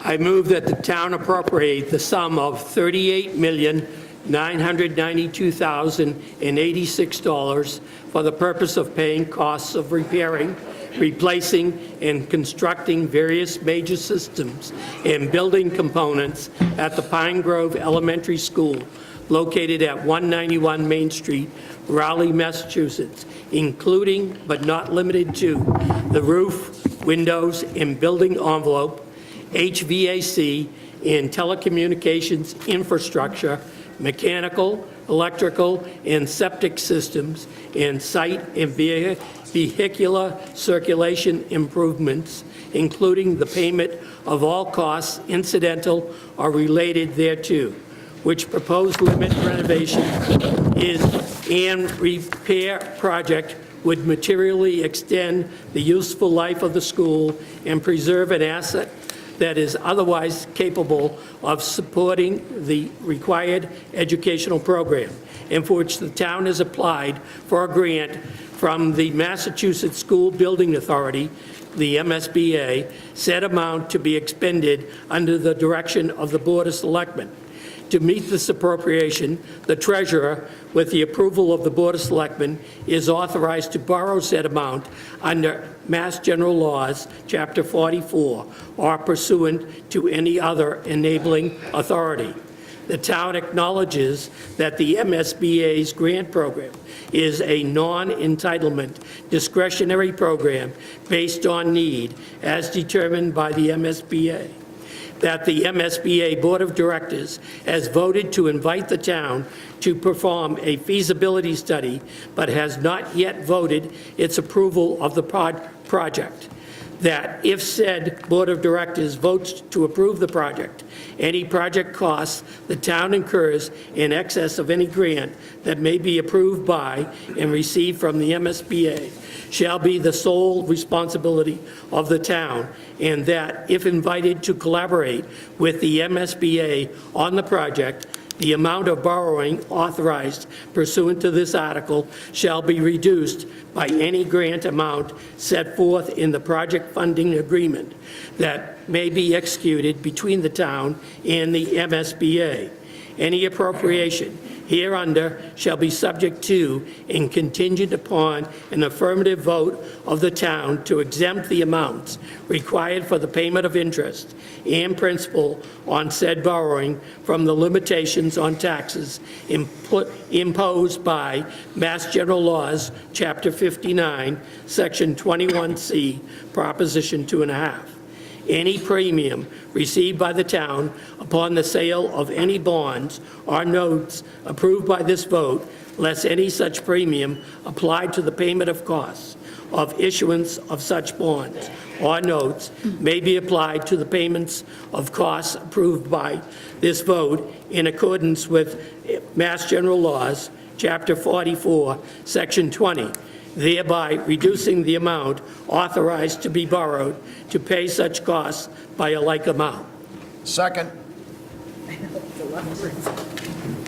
It's been moved in second. Finance Committee? Finance Committee recommends this article. Okay, and we are going to have a short presentation. There's already been 2 public hearings on this, so that the people that are here can see what the need is and then cast your vote. Good evening. Gentlemen, could you introduce yourselves, please? Yes. I'm terrible with remembering names. Good evening. My name is Brad Dorr. I'm a principal with Dorr and Whittier Architects. Joining me tonight is John Richardson, who is the senior project manager with our firm responsible for the Pine Grove School project. So, first of all, I'm happy I didn't have to read the Warren article. And we're going to try and keep this fairly brief, but what we'd like to do, as the moderator was saying, is this has been presented a couple of times, certainly not as well attended as tonight, but just to give you some background on the project. So briefly, this project, okay, is a partnership with the Mass School Building Authority. Okay, they are a partner in terms of process as well as part of your reimbursement program. And they have a very rigorous project that you have been invited to, and I'll go through the schedule and exactly what that means. Representing you, okay, are ourselves as the designer, but we also have a team with other partners in it, which is Pink & Company, who is your professional owner's project manager, and W.T. Rich Company, who is your construction manager, okay, who will ultimately be responsible for building this project. So at the moment, okay, we're about 6 months into the project, and as I was saying, the MSBA is a module process, as they call it, with 7 key steps. The first step, okay, was a little over a year ago. You were invited into what they call the eligibility period, okay, which allows you, okay, to be one of the 26 communities throughout the Commonwealth that were invited into their school rehabilitation program. So there were over 90 communities that applied, 26 accepted, and you were the one community in the state that still is going under what they call a limited scope repair project. So it was a repair project, not a new construction project, and also has the benefit of being expedited throughout their process. In terms of the second module, okay, that's represented there, okay, the project team I just went through, that has already been selected. And we are now, okay, have gone through Module 3, Module 4, to where the schematic design will be completed effectively as of today. And what that means is we're in a position to go and take this to the town, okay, to seek your approval, and then subsequently it would be approved by the MSBA Board of Directors. If that actually takes place, which would be taking place on June 28th, then you would be able to go and sign, okay, Module 5, which is a project funding agreement, and then we would commence in earnest the more detailed design and then building the project, which would be completed, okay, in late summer of 2019.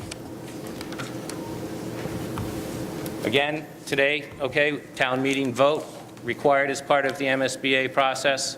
If it goes past town meeting vote successfully, then it would go on to the ballot on May 9th. And as I mentioned previously, with those 2 town approvals in hand, it would be brought forward to the MSBA Board of Directors on June 28th. What I'd like to do right now is just discuss what some of the needs are of the building and why you're here looking to go and approve this project. As many of you may know, okay, this project was actually put together, this building was put together in 3 separate phases. The first phase in 1954, second phase in 1962, and most recently, okay, in 1988. And really what that means is that you have many parts of the buildings, including the building systems, which are over 60 years old. And while they've been repaired, sometimes, as I think one of the gentlemen said earlier on a different topic, is things get tired, they get old, they break, and ultimately they need to be repaired. And in many instances, particularly with respect to the building systems, that's the case. This image right here, okay, is looking at one of your existing boilers, original equipment. Some of the bright, shiny stuff there on the bottom is new burners. There's been many upgrades in terms of trying to keep that equipment going, but overall, it's starting to get pretty old now. This is an image where, okay, during many rainstorms, you can see this is at one of the entrances. They have rags at the bottom of the doors trying to prevent wind-driven rain. You can actually see, maybe not from the back, but in between the doors, you can see daylight in between there. And then, in fact, the moisture intrusion has gotten to a point now where it's corroded the window system and the curtain wall there, where that has to be replaced because it's starting to break down. Going on, if you think about 1954, 1962, there really wasn't the plug load, no computers, certainly not as advanced as we are today. The building is at capacity. You know, we have to go and look at the distribution systems where they've had to go and put that in place to service plug loads, to be able to get the computers online. All of the electrical panels right now are at or over capacity, and this project would go and look at replacing all of those systems and to bring that up to code. Again, okay, during the rainstorm, okay, most rainstorms, there are many places within the building where the roof leaks. We're not experiencing that in here tonight, but it's not uncommon. Certainly this image right here is in the gym where the staff would put out rain barrels in order to capture the water so it doesn't deteriorate the floor any further. Kitchen equipment, right over on the side wall there, all original equipment again. There have been many instances where it doesn't break, or excuse me, it doesn't work and it breaks down. We've had, I think, 2, maybe 3 gas leaks this year. Sorry, 4. In terms of, you know, trying to go and keep all of that going. But again, it's old. And, you know, at a certain time, things get beyond their useful life, and we're at that point right now with respect to the kitchen equipment. And this is just an example, okay, of water intrusion, okay, and this is prevalent throughout the building, where the water has gotten into the building, whether it's just finishes, which is the case on the image on the right, but that starts to get into the windows, which starts to get into the wall, and starts to create issues. And you can see, obviously, from the previous image where everybody's trying to catch the water getting onto the gym floor. You don't catch it all, and so over time, that starts to deteriorate that floor as well. So John's going to go through a little bit in terms of what some of the proposed fixes are that would be part of this project in terms of renovation scope. Thanks, Brad. So Brad did the bad news, and I'll do the good news, which is what we'd like to do for you. At this stage, we call it scope and budget. We've defined the scope of the project. That's what I'm going to tell you about. And we've defined the budget so we can go forward and design. And what is in that design? First, working with the staff and the administration, we're going to reorganize the inside of the building a little bit in terms of layout. This was last year with four classes of 6th grade, and after this year, all grades will just be 3 classes. So there's a little extra space right now in the building, which we can take advantage of to improve the educational delivery. So we're going to reorganize it, cluster the grades appropriately in pairs. So you have 1st and 2nd. You have kindergarten, sorry, you have 1st and 2nd. You have kindergarten, pre-K, 2nd, 3rd and 4th, and 5th and 6th. We'll also use that extra classroom that goes with each grade, and we're going to create what's called an extended learning area. This will provide both flexibility should there be an increase in enrollment in the future, and in the immediate term it provides a flexible grade-oriented space where the whole grade can get together for special events, maybe a guest speaker or a music event. We're also clustering the art and music in the north wing. Right now, they're situated in the middle of the south wing. That's a little bit disruptive, and their spaces are a little bit undersized. So we can improve the quality of the spaces and the location.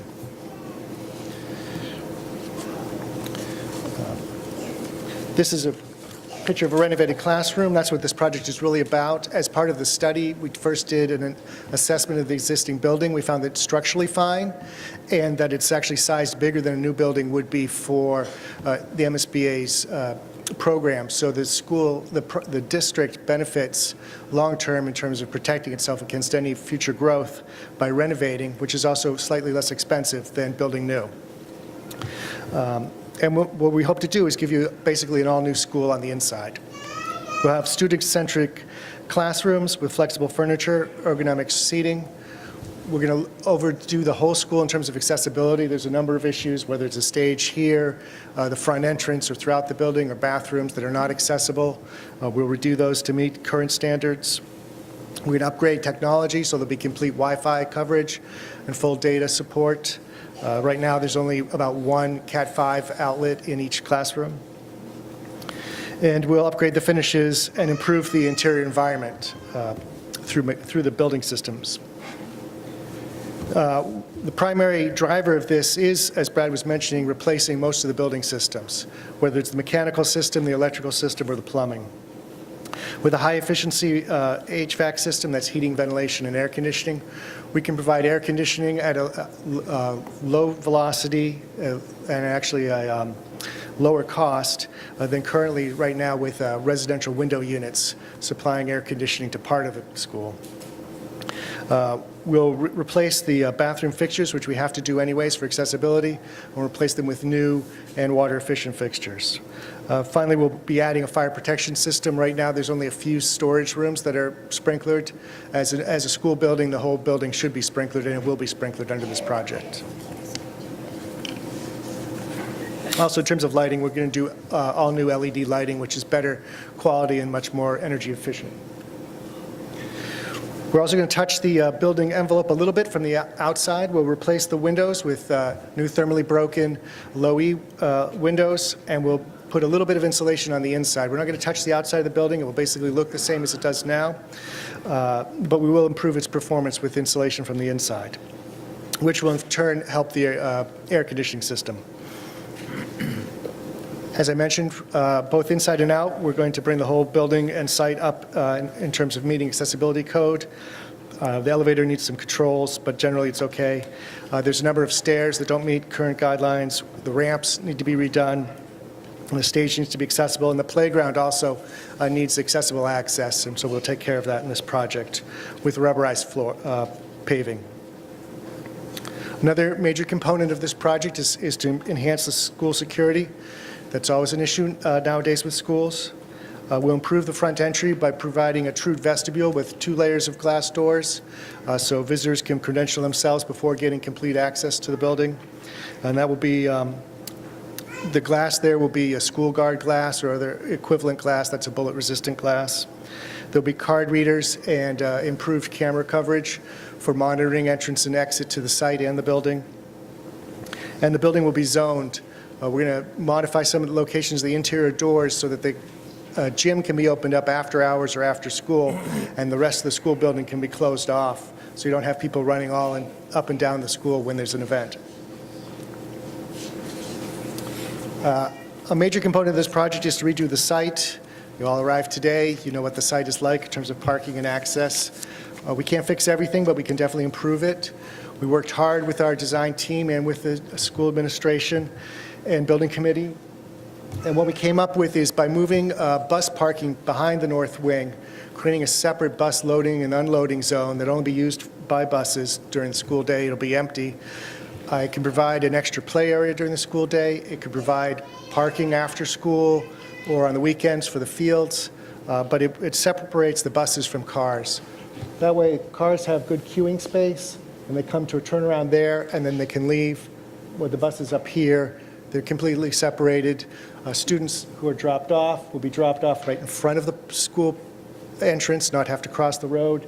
Students who do walk or bike to school will have a pathway with just one crosswalk. So there's much a very limited and very controlled crossing of students, cars, and buses, as opposed to the current situation. And we're also, we'll also be redoing some of the playground in terms of rubberized flooring to provide accessibility, as I mentioned before. Brad, do you want to talk about cost? So in terms of cost, right? One thing for sure, no school building project in Massachusetts is cheap. $39 million is a lot of money, but the good news is that with the MSBA as your partner in this program, your reimbursement rate is 50.46% of eligible costs. There are some costs, which is the case in all projects, that are not eligible. However, the project team has worked very hard, okay, to get that reimbursement percentage up as high as we possibly can. So right now, while you're actually going and approving the $39 million number, your share is approximately 21.7, with the MSBA picking up the balance. The MSBA program allows for you to go through their program basically once, to go through the process. If it's approved, then you go forward with the project. If it's not approved, you can always resubmit, but you basically go and start the process all over again. And as I said, there were over 90 communities that went forward, and 26 were selected, and you were actually the one only limited scope repair project, okay, in the Commonwealth. So I've seen some of the projects or signs around town, and you do have an old school here for somebody who has done a lot of these throughout the state. The building committee, as well as the Board of Selectmen, have been very clear to us that this is something in terms of the project scope that's not intended to be extravagant, but really is something intended to serve the needs of the community and to go and make the building right again while servicing the educational requirements of the town. So with that, I think that's the end of our presentation. Thank you. Thank you. Does anybody have any questions? If you do, please come up here. Please come up, state your name and your address. I will tell you this is going to be a paper ballot, so I'm going to ask the counters to start passing them out. You can get up to the side and stand. And once, I will explain how we do the paper ballot. Good evening, I'm Larry Mitkus. I live on Raleigh Country Club Road. My question to the design team is, I see the estimate, construction estimate, and is that, it's an estimate, that's my question. Does that include any unforeseen issues that may relate to renovation? For example, asbestos or lead remediation? Yeah. So the question was, right now, the costs that have been represented are estimates. So this is a good question because they are estimates. But one of the things early on that the town decided to do was to pursue an alternative construction delivery method, which is called construction management at risk. The benefit of that is that you bring in the contractor early. We've had the contractor on board for several months now. And so the estimates, there's actually two independent estimates that are put together. One by an independent estimator that we retain, as well as the construction manager themselves. Both those estimates are then reconciled to a point that they're within 3 to 4%. With respect, the other question that was asked, are there any contingencies out there to that would basically go and cover potential unforeseen conditions? And so the answer to that is yes. We actually have several contingencies in the project. There's an owner's contingency at 2%. There's a construction contingency to the benefit of the owner at 4%. At the moment, there is a 10% design and pricing contingency because right now the design is fairly early stage. So as that design evolves and the estimators see more, then that contingency will reduce ultimately to zero and get absorbed into the project. And then the construction manager also has a construction contingency within their budget of 5%. If none of those contingencies are used, then that money would go back to the town and not to anyone else. So then I have a follow-up question. You have a construction manager on board, but the actual project will go out for public bid, correct? There's two delivery methods in the state. One is design, bid, build, okay, which is low bid. And then there's construction manager at risk. And the way that the construction manager at risk process works is that all of the, what under DBB or design, bid, build are called filed subtrades, all of those contracts are bid in both procurement methods. And those trades represent approximately 50 to 60% of the total construction costs. And then just as it would be in a general contractor or a design bid build situation, those costs are carried by either the CM or by the general contractor. All in a CM procurement, all contracts over, I think it's $25,000? I think it's $25,000 are ultimately bid out, although not in the same fashion as the sub-bids, and reviewed by the project management team, the owner's project manager, the designer, and the construction manager. So it's very much open book. I'll make one final statement and then I'm done. If your home is valued right now at about $500,000, you'll see a tax increase of $775 a year. Thank you. My name is Stephen Conley Sr., live on Mansion Drive, Raleigh. Okay, ask your question, Yeah. Mr. Conley, please. Question is, do you have any figures what it would cost Can you talk into the mic? to build a brand-new facility? Because right now, it looks like it's what, $400 a square foot? Is that what we're talking? Project cost. Yeah. Yeah. So I know other communities have built new schools and kept the old facility that they could use for other things, like a gym here. But, so what are the figures if you were going to build a brand-new school? Because this facility is old and definitely going to be some prizes down the road, I'm sure. So what would it cost to build a brand-new? What would be the square footage cost, do you know? Yeah, so when we're looking at new construction, construction costs only right now, not looking at soft costs, we're currently looking at costs, right around $500 plus or minus per square foot. This project here, I believe, is coming in about $325, $328 a square foot as a renovation project. And in either of those instances, you would go and add soft costs to that, which would be roughly somewhere between 20 and 25%. So really, you're talking somewhere around the 3/5 the cost of new construction. I'd just like to add, Brad mentioned before eligible and ineligible costs, and that's an important thing to understand with this issue. The MSBA caps their reimbursement at $312 a square foot for construction costs. So this project as a renovation is maximizing that. There's very little, in other words, there's not ineligible.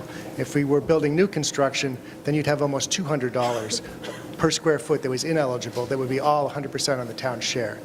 So as a renovation project with a lower cost per square foot, you're maximizing your reimbursement from the MSBA. But when it goes out for public bid... Talk into the mic. It could be a lot. Talk into the mic, please. It could. Yeah. It could. I'd be surprised if it would. Mr. Conley, we can please hope. put your questions into the mic so everybody can hear your questions. Hi, Danby Whitmore, 61 Glen Street. There's been no mention of this being a green building. Is there a reason that has not been talked about? Because that seems like important if this is a very expensive thing and it's a long-term outlook. We need a green building. No. Another really good question. So as part of the LSR program, MSBA typically provides one additional incentive point for going and pursuing green building initiatives. We were not able to go after that 1%, but that doesn't mean that we actually haven't included a whole bunch of sustainable features. In fact, we went through an in-depth review on the HVAC system to go and make sure that we could get the most efficient system that we possibly could, as well as John had mentioned earlier, what we're actually doing, because the insulation here in the school is virtually non-existent. we're taking and working it from the inside out, as was shown in that diagram, to insulate the building so that we can take advantage of the more efficient HVAC system, as well as things like low-flow fixtures, which I think were mentioned, as well as, high-efficiency lighting systems. So many of those features that we would see under a supported sustainable project or a LEED project are being included here as part of this project. Also, our standard specifications, which we'll use, are based on LEED, so we'll have low VOC glues and adhesives in the project. Our furniture will be low VOC, so carpets, the flooring will all be low VOC. So that our basic basis of designs is sustainable. It's just not going to meet LEED per se. After this approval, can the design be changed if there are further ideas for making the building more green? Oh, I think that, ultimately that's up to the building committee, to go and say that. But what I can tell you is that there is a high level of sustainability that will be built into it. Our firm is one of the top 100 green design firms in the country, so we take it very seriously. We're part of the 2030 challenge. So, we look at it very holistically and have done a bunch of life cycle cost analyses to go and, make sure that we've got as sustainable a product as we can get in there and make it affordable still to you. And in fact, there have been some things that ultimately were deemed not affordable at the time in an effort to try and keep costs down. But as this gentleman said, if on bid day the numbers come in low, you have an opportunity through some of the alternates that have been put forward to go back and get those. And for example, one thing is like linoleum flooring versus VCT, which is recognized as having a lower life cycle cost. If the money is there and the building committee opts to do that, that's something that would make the building, as you're saying, more green if it's the will of the building committee and they want to take that alternate. Hi, Ben Day, 34 Pleasant Street. Question for the experts. I look at those overloaded outlets, lack of proper egress, and a number of other dangers, potential dangers to our kids. What does the committee, what do the architects estimate is the current fire risk? That's a tricky question.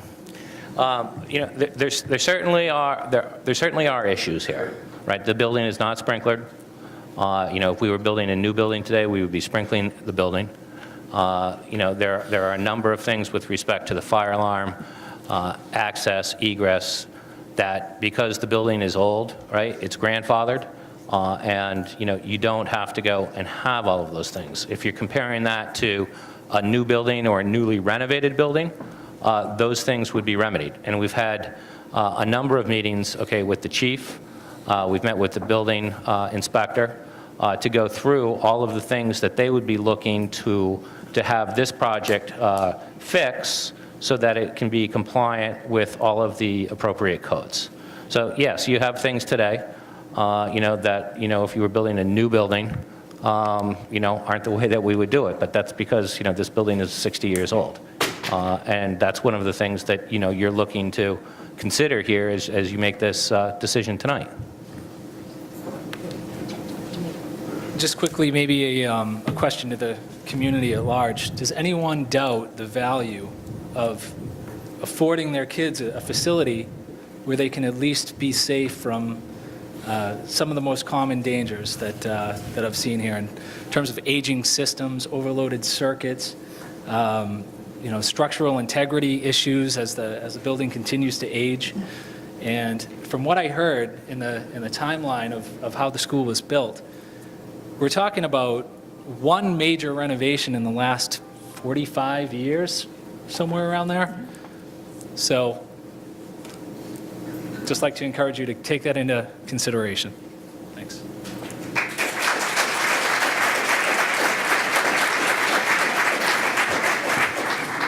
Karen Herrick, Newburyport Turnpike. I do have a master's degree in education. I have spent many years teaching. I've taught grade levels 3, 4, 5, and 6, just to give you a background of my Can you talk work. into the mic, Talk please? to the mic, because I can barely hear you, and I'm right here. Okay. Just to give you, an idea of my work history, I do have teaching experience. There's no question something needs to be done, definitely. I think the question really, is it a repair, an emergency repair, as has been stated, this renovation, or a new build? And there appears, to take a look at the renovation, the square footage is 90,000 square feet. It's 87. 87,000, 90,000 square feet, and the cost of the project is $39 million for renovation. That brings it a cost per square foot of $443. Seacoast Online had an article in 2013 about a school, elementary school in Portsmouth, in the north end of Portsmouth. And the building, it was new construction, this is not renovation, new construction to house 550 students. And the cost per square foot was $304. So we've got $443 for a renovation. That was $304 for new construction. Now, in the Salisbury Library, we all go by it on Route 1. The Salisbury Library replaced another library the town of Salisbury had. And the construction costs for that new library, and if you go around the circle, you really see how big it is. You really can't see how big it is. You're talking New Hampshire to Massachusetts, so is there a question regarding this project? Yes, it's just a question of the cost, right? Okay. General cost, okay. This is Salisbury, Mass. I thought you said Portsmouth. Yes, I did Oh, initially. you're talking now of the library in Salisbury? Yes, just to give you an idea. The construction cost of that new library, and I'm not at all implying that the construction cost would be the same for a library. It would be much less, I would think, cost per square foot than it would be for a school. However, the building, the Salisbury Library, costs $7.5 million, and the state gave $3.5 million in grants. So my concern, I could go on with other examples I have here, but, is the renovation something that's wanted? It seems like we have a patchwork school here, as far as, systems that were patched in. It seems like the overrides could really be a problem once everything is dug into, and the costs could dramatically escalate. I'm concerned, too, because of the impact on taxes. And the Free Paper had an article that stated, with the new police station that's been approved, the new fire station, and a project, our taxes would go up 20%. And it didn't even include what we're going to have to pay for the Triton new stadium. So is your question regarding the cost, or are you just going on about all of the different projects? No, I'm going on because, my concern is we really haven't had, for instance, the town of Hopkinton had a new school built and sent out extensive surveys and, talked with people. I never was given any notification that any kind of meetings were in order. There has been, I will tell you, as somebody that's involved in town, there have been 2 public hearings. Last year, you appropriated for the money for this feasible study. So it's been a constant thing going on. You could watch it on the cable channel, any of the stuff. Their meetings are public. And I assume, if the committee could tell me, have you been meeting once a month, every 2 weeks? Every 2 weeks. Every 2 weeks. In terms of communication to the town, it just, do I have to go online, find out? I mean, can there be any schedules sent? So those are just my concerns, that we have a lot of projects coming in at one time that are going to raise the tax rate. Raising the tax rate, if you were looking for a home in Raleigh and saw the taxes on a home and compared it to surrounding towns, would you be willing to pay for a home in Raleigh? You know, those extra taxes. I think you got your answer to your question. All right.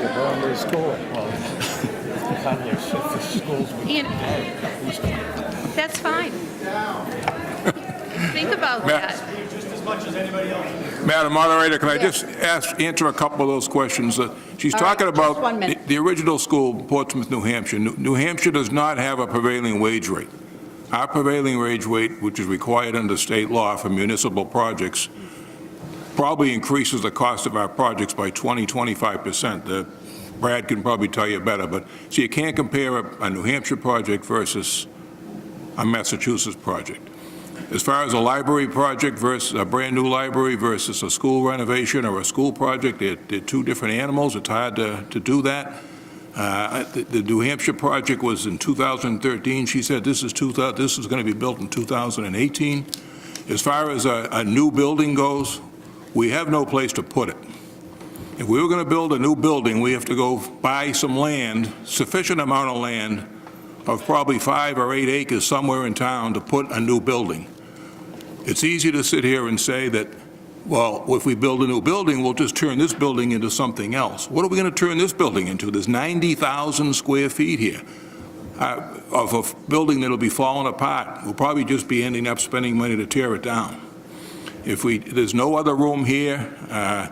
This is the project that the state has authorized us to build. It's what we looked at putting up new buildings, renovation.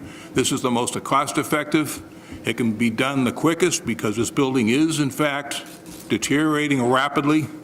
We need to move forward in this project and just be aware that if this project gets turned down, your Board of Selectmen and your Finance Committee are going to be coming back in the next 10 years looking for many millions of dollars to replace the roof, the heating system, the electrical system, installation of sprinklers, and we'll be doing it on a piecemeal basis. This way here, we get the project done. Yeah, I understand it's expensive. We're all taxpayers here.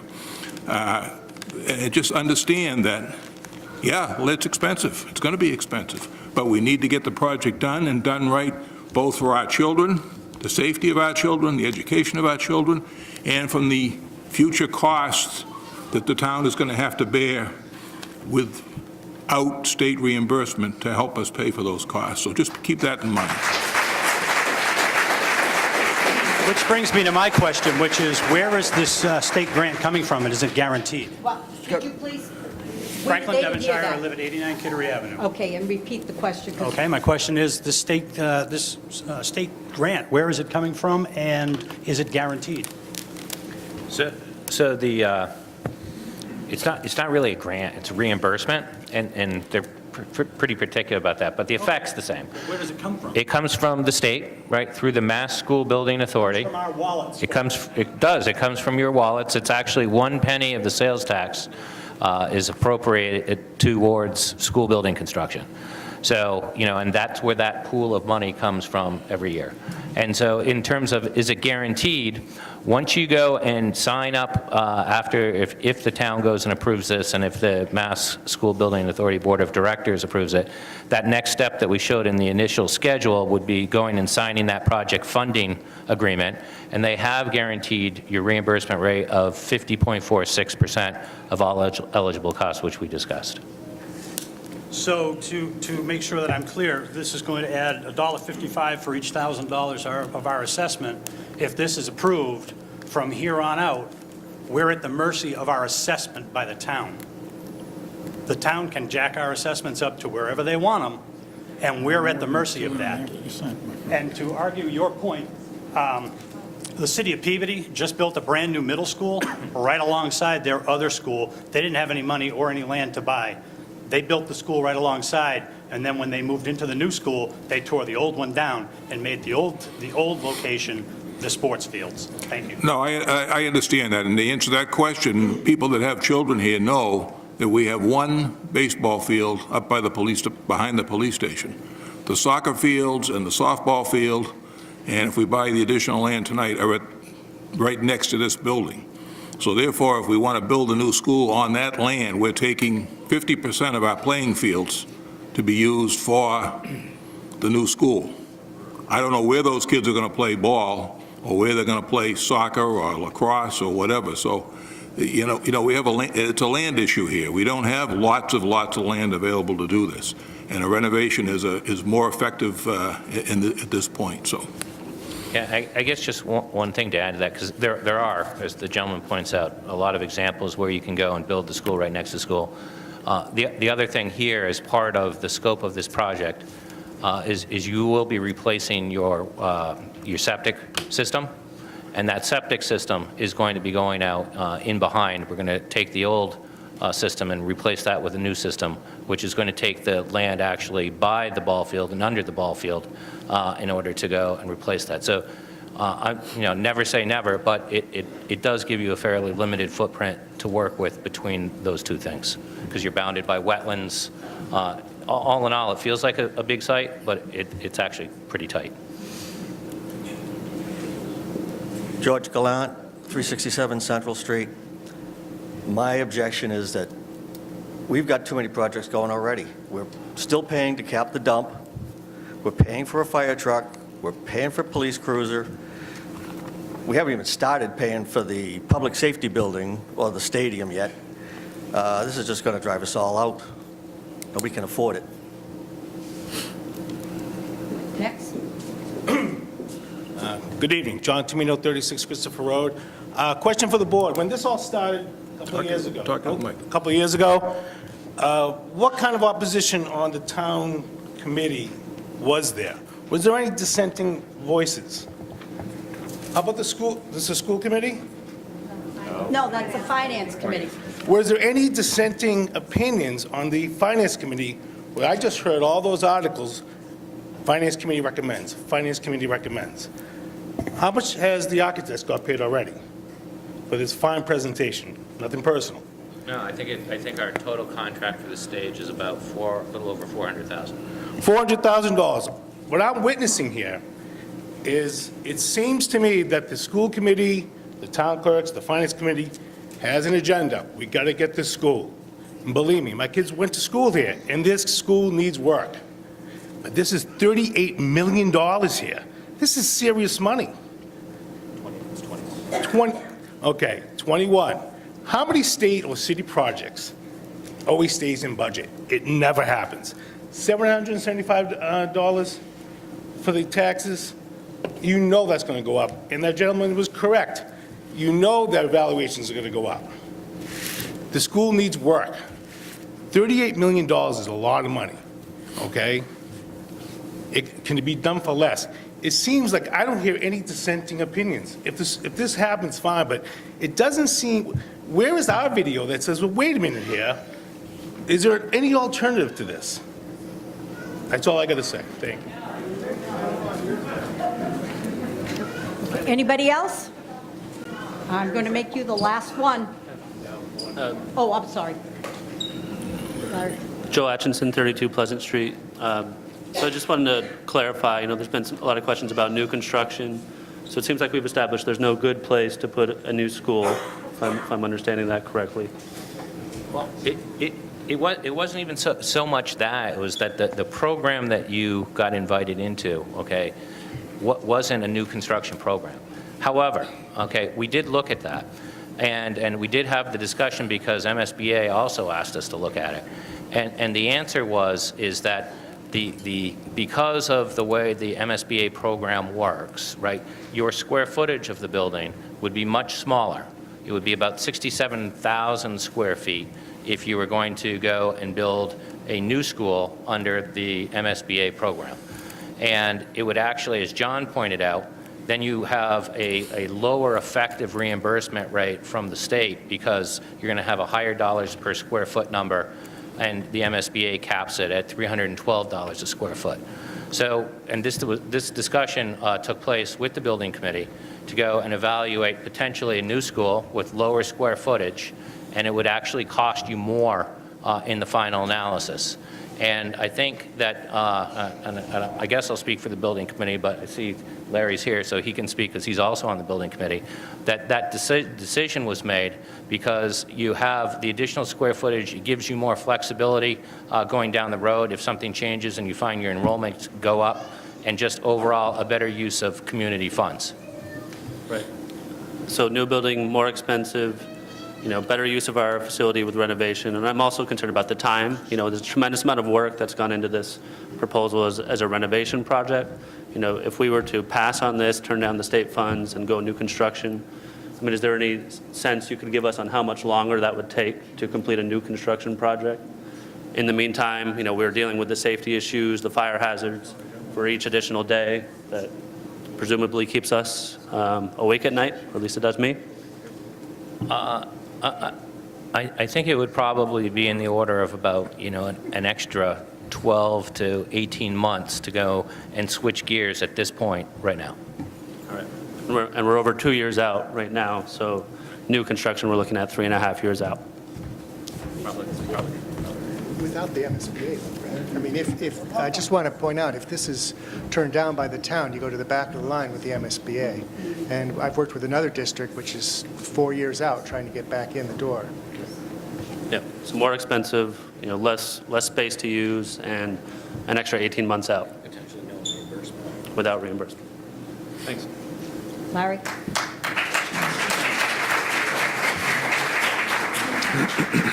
Good evening. I'm Larry White. I'm chairman of the Finance Committee.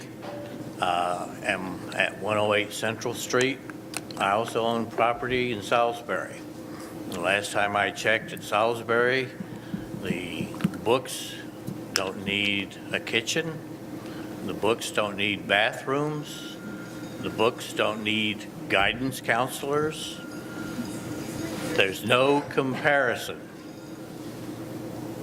Now, as far as Rowley is concerned, I'll be honest with you, I'm 72. I have no children, no grandchildren. I have no interest in Pine Grove School as far as being personally involved. And yet, I am on the Pine Grove Reconstruction Committee. I was on the committee that picked Pink & Company as the owner's project manager. I was on the committee that picked Doran Whittier. I was on the committee that picked the construction manager at risk. You'll hear it for about the next 2 minutes. It's not really a question, okay? The question is, do you want to support the school? If you have a question, please come up and, well, he's on the committee, he's explaining something. There was a question as far as, did the Finance Committee have any interest in this? And I am answering that question, that the Finance Committee worked with everybody independently, and we've come up with these teams of people. And even though I don't have an interest in this, as far as my own personal interest, I have an interest in the town of Rowley, and I support this. Thank you.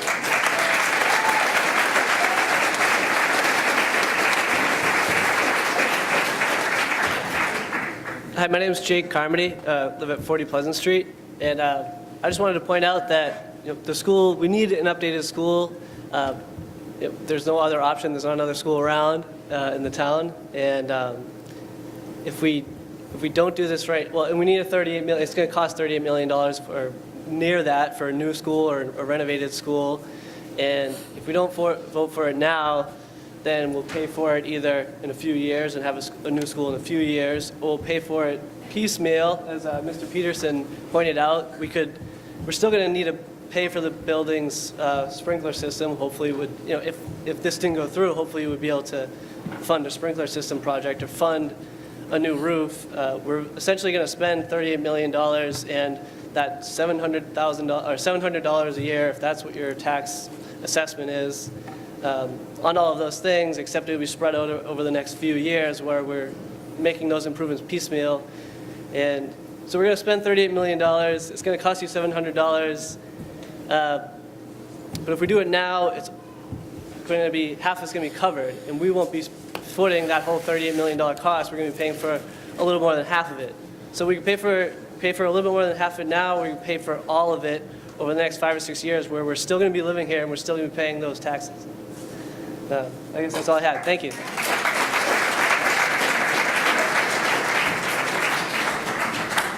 Hi, my name's Glenn Holt. I live on Weldon Farm Road, 71, no kids in the school system. I am retired.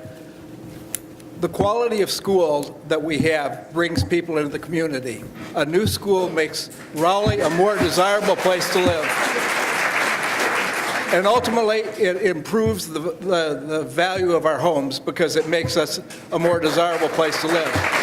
My question is, are you aware of any facts that would support that on a statewide basis in terms of improvement of schools, improving home values? Thank you. Yeah, I can't recite that chapter and verse right now, but pretty much every school project that we've been involved with has made that same comment, because if you're able to have quality education, you are bringing people into the community, right? And that does have the effect of raising your home values.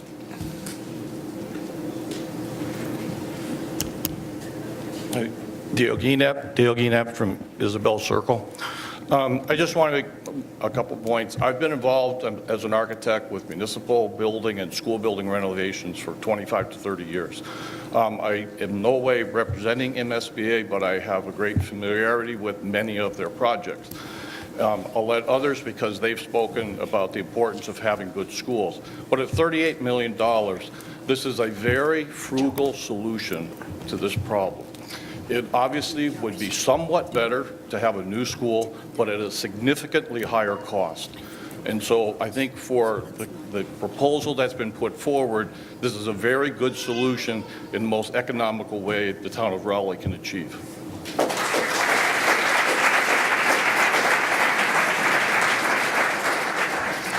Hi, I'm Nicole Thornton. I live at 65 Emily Lane. And my question to you is, what happens to the $17 million if this ballot measure does not pass?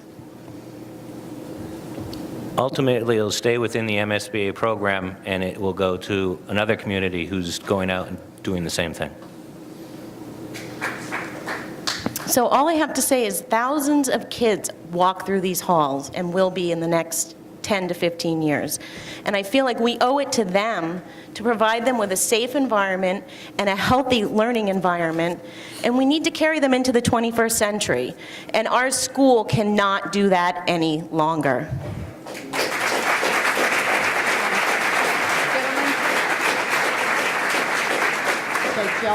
Joe, the chairman of the Board of Selectmen, and are you, it's the building, you're the chairman of the building committee too? Yes. Okay, so he's going to be our last one, and then we're going to explain the vote, and we're going to take the vote. I just want to make one comment. The Triton Regional School District, represented by Superintendent Brian Forget, they put forth a budget this year. They allowed $50,000 for emergency repairs for the Pine Grove School. As of now, they have spent over $100,000 this year, starting last September up till today, on the school for emergency repairs. All right, with that being said, Sue will explain the voting process. It's going to take a while for it to count. Thank you. We're going to move ahead with the next few articles, and I would kindly ask that there's only about 10 or 12 articles. It shouldn't take too much longer after, that you would please all stay and hang around. So here's the idea. Rip it in half. One you keep and one you put in the box. Sue will explain it to you. Just it. Well, no. One you keep, one you put in the box. The one you're voting, you put in the box, and when you're not keeping, you put in the rubbish. But first, does everyone in this room, and I'm serious, have one ballot? Don't tell me later that you didn't get one. Is everybody? They need my voice. You can't hear me. Does everyone have one ballot in their hand? We were very careful passing them out, and we just want to make sure we're not eliminating anyone. He's pointing to someone. Raise your hand if you don't have one. You were in line, weren't you, Danby? All right, so everybody has a ballot. And I'm going to try and make this,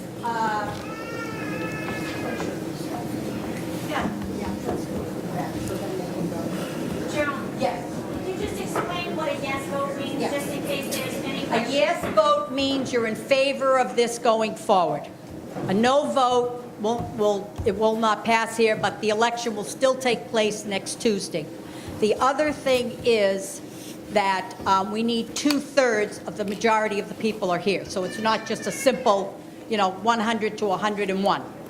Here it's a 2/3 vote in order for it to pass tonight. All right? So we are going to try and make this a little easier with people. I think we'll try and start with the people in the back coming forward, and when you're going, then we'll just finish with the ones here in the front.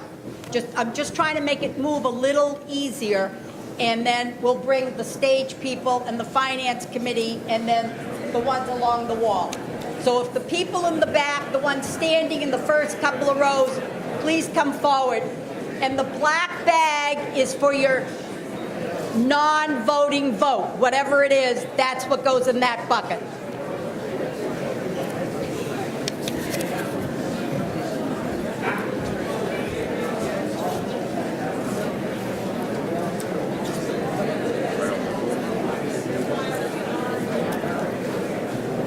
Dee Dee, how many voters are here? That's a no vote. That's Marjorie Ginsburg. Oh, yeah. Really? That's good. Good. Yeah, they were here a couple of years ago for something.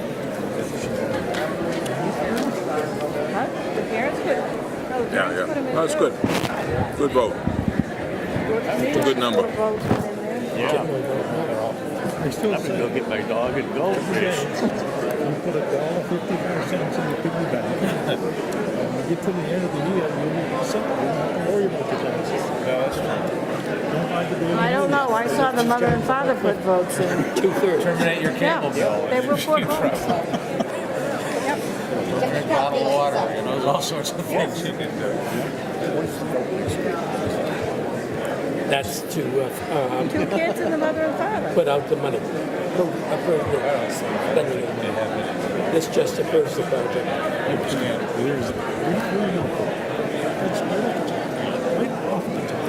Boy, Ned Dummer's wife is getting tough. Yeah, well, Really bent over. you're smaller than I am. Smaller, new building, it's crowded. When you tore out a perfectly larger building. We go back to the tape and we tell them to go talk to every one of these people that said we shouldn't do it. They came in, to let the school system. This went down the drain.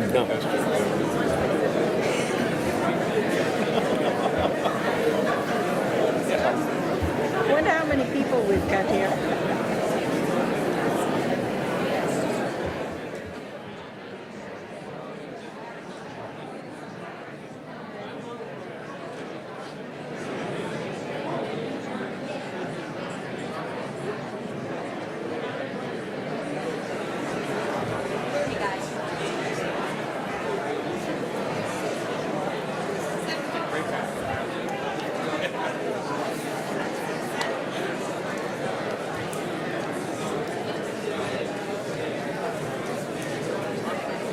Sorry.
study from the back wasn't a bad idea, was it? How did I get that?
I know you're not. I've known you too long. Way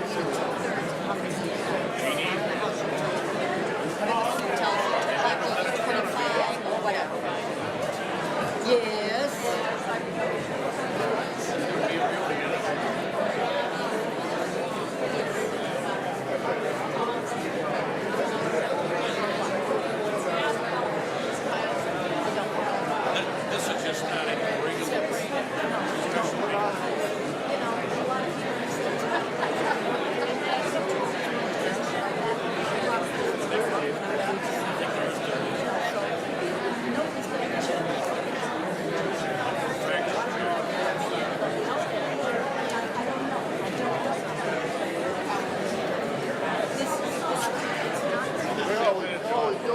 you know that.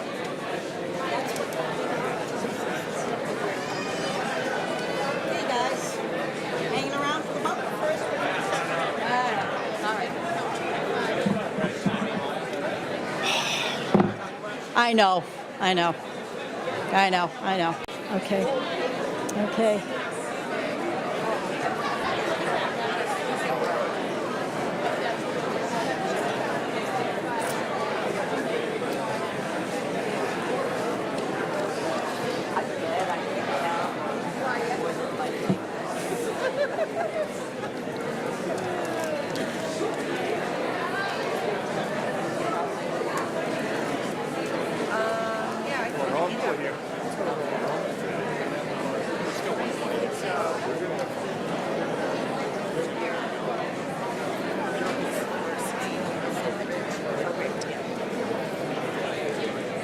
I think so.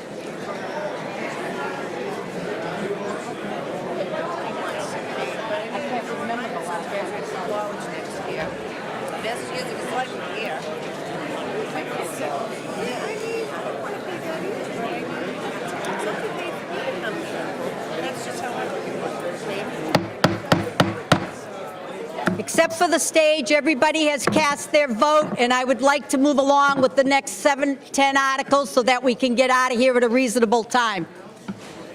Is there anybody else who hasn't cast their vote except for the stage here? Yes. That's what I'm saying. Sue, the stage has to vote. She's bringing it up in a minute. Everybody out there has voted? Okay. Soon as they Yep. And everybody along the sidewall over here? All right, as soon as this is done, they will start counting, and as soon as we have the results, we'll let you know. So we will move on to Article 21. Is that everyone? Everybody up here? Yep. Yes. Article 21 is in order. Madam Moderator, I move the town vote to raise and appropriate the sum of $5,000 to be expended by the Chief of Police for a one-time assessment fee to be paid to the Northeastern Massachusetts Law Enforcement Council, NEMLEC, towards the purchase of a mobile command unit. Second. Okay, Finance Committee on Article 21? Okay, are there any questions on Article 21? Seeing none, all those in favor of Article 21 signify by saying aye. Aye. Any opposed? Article 21 passes. Article 22 is in order. Madam Moderator, I move the town vote to raise and appropriate the sum of $3,000 to be expended by the Chief of Police for the purpose of sending a police officer to the Police Academy in fiscal year 2018. Second. Finance Committee? Finance Committee recommends this article. Are there any questions on Article 22? Seeing none, all those in favor of Article 22 signify by saying aye. Aye. Any opposed? Article 22 passes. Article 23 is in order. Madam Moderator, I move the town vote to appropriate $198,000 to pay costs for projects listed under Article 23 on pages 16 and 17 of the May 1st, 2017 annual town meeting warrant, including the payment of all other costs incidental and related thereto, that to meet this appropriation, the treasurer, with the approval of the selectmen, is authorized to borrow said amount under pursuant to Chapter 44, Section 7 of General Laws, or pursuant to any other enabling authority, and to issue bonds or notes of the town therefore. Any premium received by the town upon the sale of any bonds or notes approved by this vote, less any such premium applied to the payment of cost issuance of such bonds or notes may be applied to the payments and costs approved by the vote in accordance with Chapter 44, Section 20 of the General Laws, thereby reducing the amount, excuse me, of the authorized to be borrowed such, pays such costs by like amount. Second. Finance Committee? Finance Committee recommends this article. Are there any questions on Article 23? Seeing none, all those in favor of Article 23 signify by saying aye. Aye. Any opposed? Article 23 passes. Article 24 is in order. 934. Karen Summit, Town Treasurer Collector. Madam Moderator, I move that the town vote to supplement each prior vote of the town that authorizes the borrowing of money to pay costs of capital projects to provide that, in accordance with Chapter 44, Section 20 of the General Laws, the premium received by the town upon the sale of any bonds or notes thereunder, less any such premium applied to the payment of the cost of issuance of such bonds or notes, may be applied to pay project costs, and the amount authorized to be borrowed for each such project shall be reduced by the amount of any such premium so applied. Finance Committee? Finance Committee recommends this article. Are there any questions on Article 24? Seeing none, all those in favor of Article 24 signify by saying aye. Aye. Any opposed? Article 24 passes. Article 25 is in order. Madam Moderator, I move the town vote to amend the denial, revocation, suspension of licenses and/or permits for failure to pay municipal charges general bylaw of the town of Rowley by deleting the words in bold strike-through and adding the words in bold italic underline in Section 1 as printed under Article 25 on pages 17 and 18 of the May 1st, 2017 annual town meeting warrant. Finance Committee? Oh, it's not recommend, no recommendation. Oh, sorry. Okay. Any questions on Article 25? Seeing none, all those in favor of Article 25 signify by saying aye. Aye. Any opposed? Article 25 passes. Article 26 is in order. Madam Moderator, I move the town vote to appropriate or reserve from the Community Preservation Fund fiscal year 2018 annual revenues the amounts recommended by the Community Preservation Committee for the community administrative expenses, debt service, community preservation projects, and other expenses, with each item to be considered a separate appropriation. Appropriations: debt service for Brad Street Farm land acquisition, $202,056.26. Debt service for the Girl Scout property, $122,850. Administration, 5%, $25,538.59. Reserve, creation in support of affordable housing, $20,768.74. Second. It's been moved and seconded. Finance Committee recommends this article. Thank you. All those in favor of this article signify by saying aye. Aye. Any opposed? Article passes. 937. Article 27 is in order.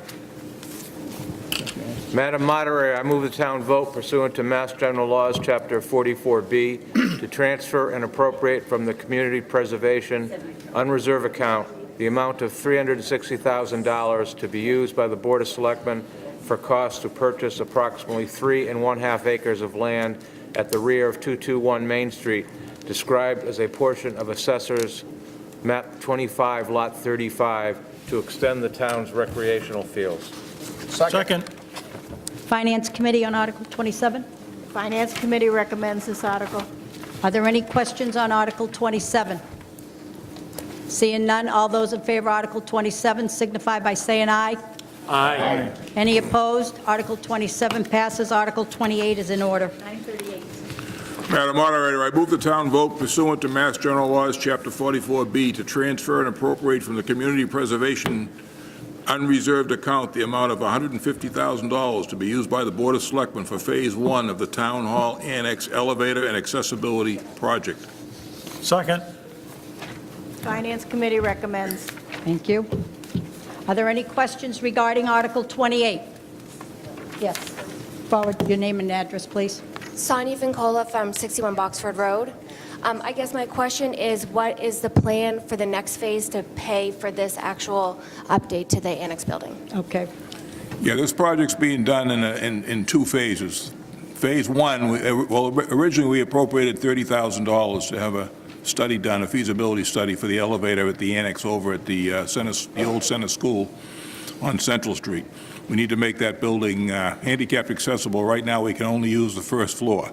The elevator will allow us to use the second floor for badly needed office space, as well as access to the basement for badly needed storage space.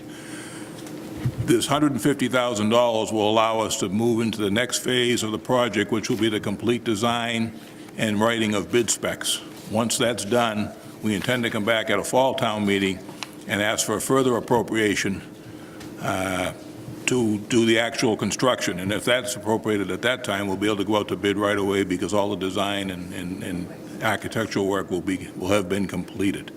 The total cost of the project is probably going to be in the range of about $1 million. We won't know that until we get the estimates from the final design of the project. It sounds like a lot of money. It is a lot of money. Part of the problem over there is you're not only building an elevator, but you're putting an elevator into a historical structure, an old structure that's over 100 years old.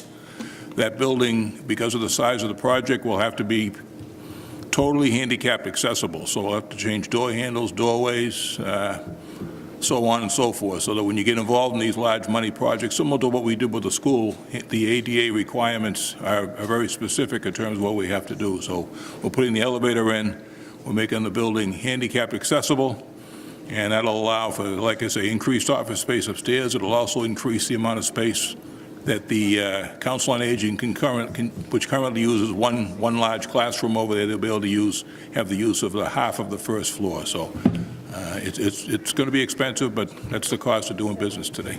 I think basically the answer to your question is that we're planning on using community preservation funds. For the cost of the elevator and the whole update? But I'm not sure, there are $1 million+ in the community preservation fund to cover the cost of that? Each year, we get additional funds from the state and from the U.S. taxpayers. tax.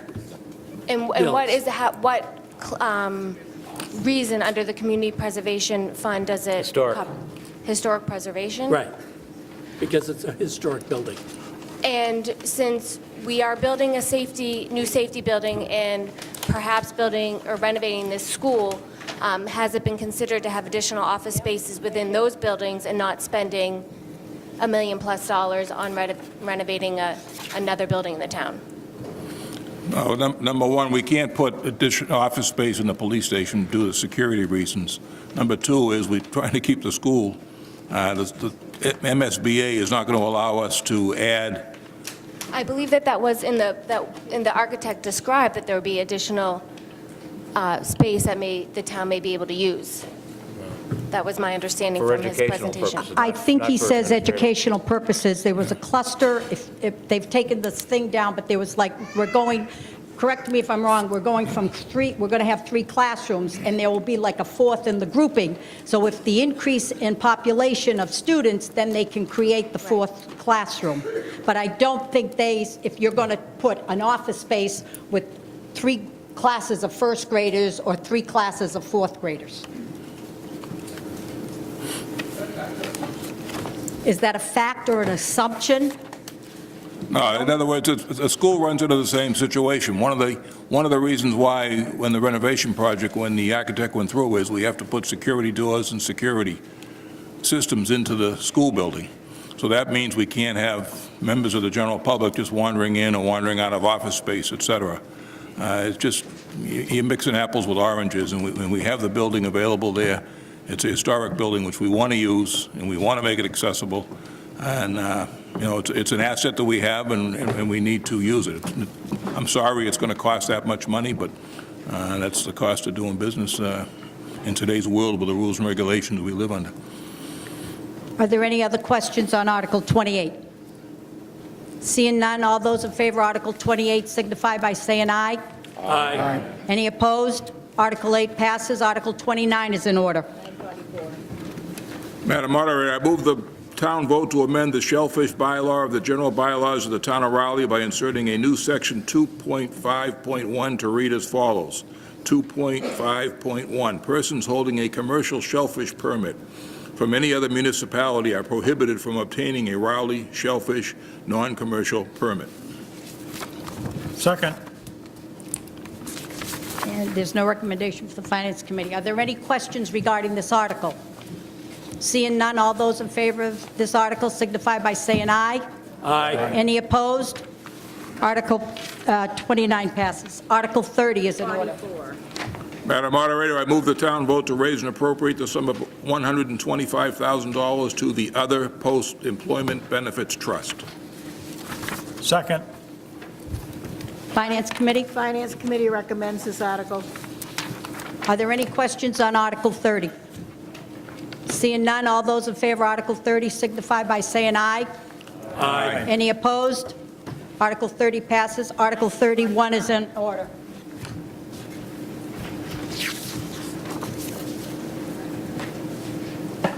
Madam Moderator, I move the town vote to raise and appropriate the sum of $50,000 to the stabilization fund. Second. Finance Committee? Finance Committee recommends. Are there any questions on this? All those in favor of Article 30? What are we on, 30? 31, sorry. Signify by saying aye. Aye. Any opposed? Article 31 passes. Before we start Article 32, I have been asked by the library just to let you know that the Raleigh Public Library on Main Street on Thursday, May 4th, this Thursday at 7 p.m., will be having a chance for everyone here to meet the candidates running for any of the elected positions, Selectmen, School Committee, and Water or Light Board. Voters will be also able to hear about their ideas for the town and have a chance to ask questions. So this was just as a public service notice that the library this year is going to do a candidates night, which they haven't done for a couple of years. With that being said, Article 32, and once that is done, Sue will read the results and we can adjourn. So Article 32 is in order? Madam Moderator, I move to meet in St. Mary's Church in the rear on Route 1A in said Raleigh on Tuesday, May 9th, 2017, at 12 noon to act on the items listed under Article 32 on page 20 of the annual town meeting warrant. Second. Okay, Article 32 has been moved and seconded. Are there any questions? All those in favor signify by saying aye. Aye. Any opposed? Article 32 passes.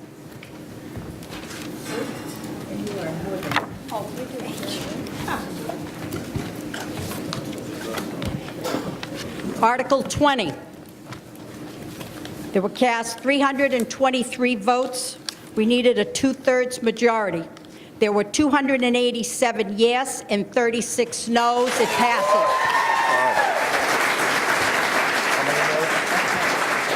I need a motion to adjourn, and I would like to please ask, just to help the janitors, that if you, when you get up, fold up your chairs, and the racks are in the back, and you can then put your chair in and go out the door. But first, I need a motion to adjourn. Motion to adjourn. And seconded. All those in favor? Aye. We're done.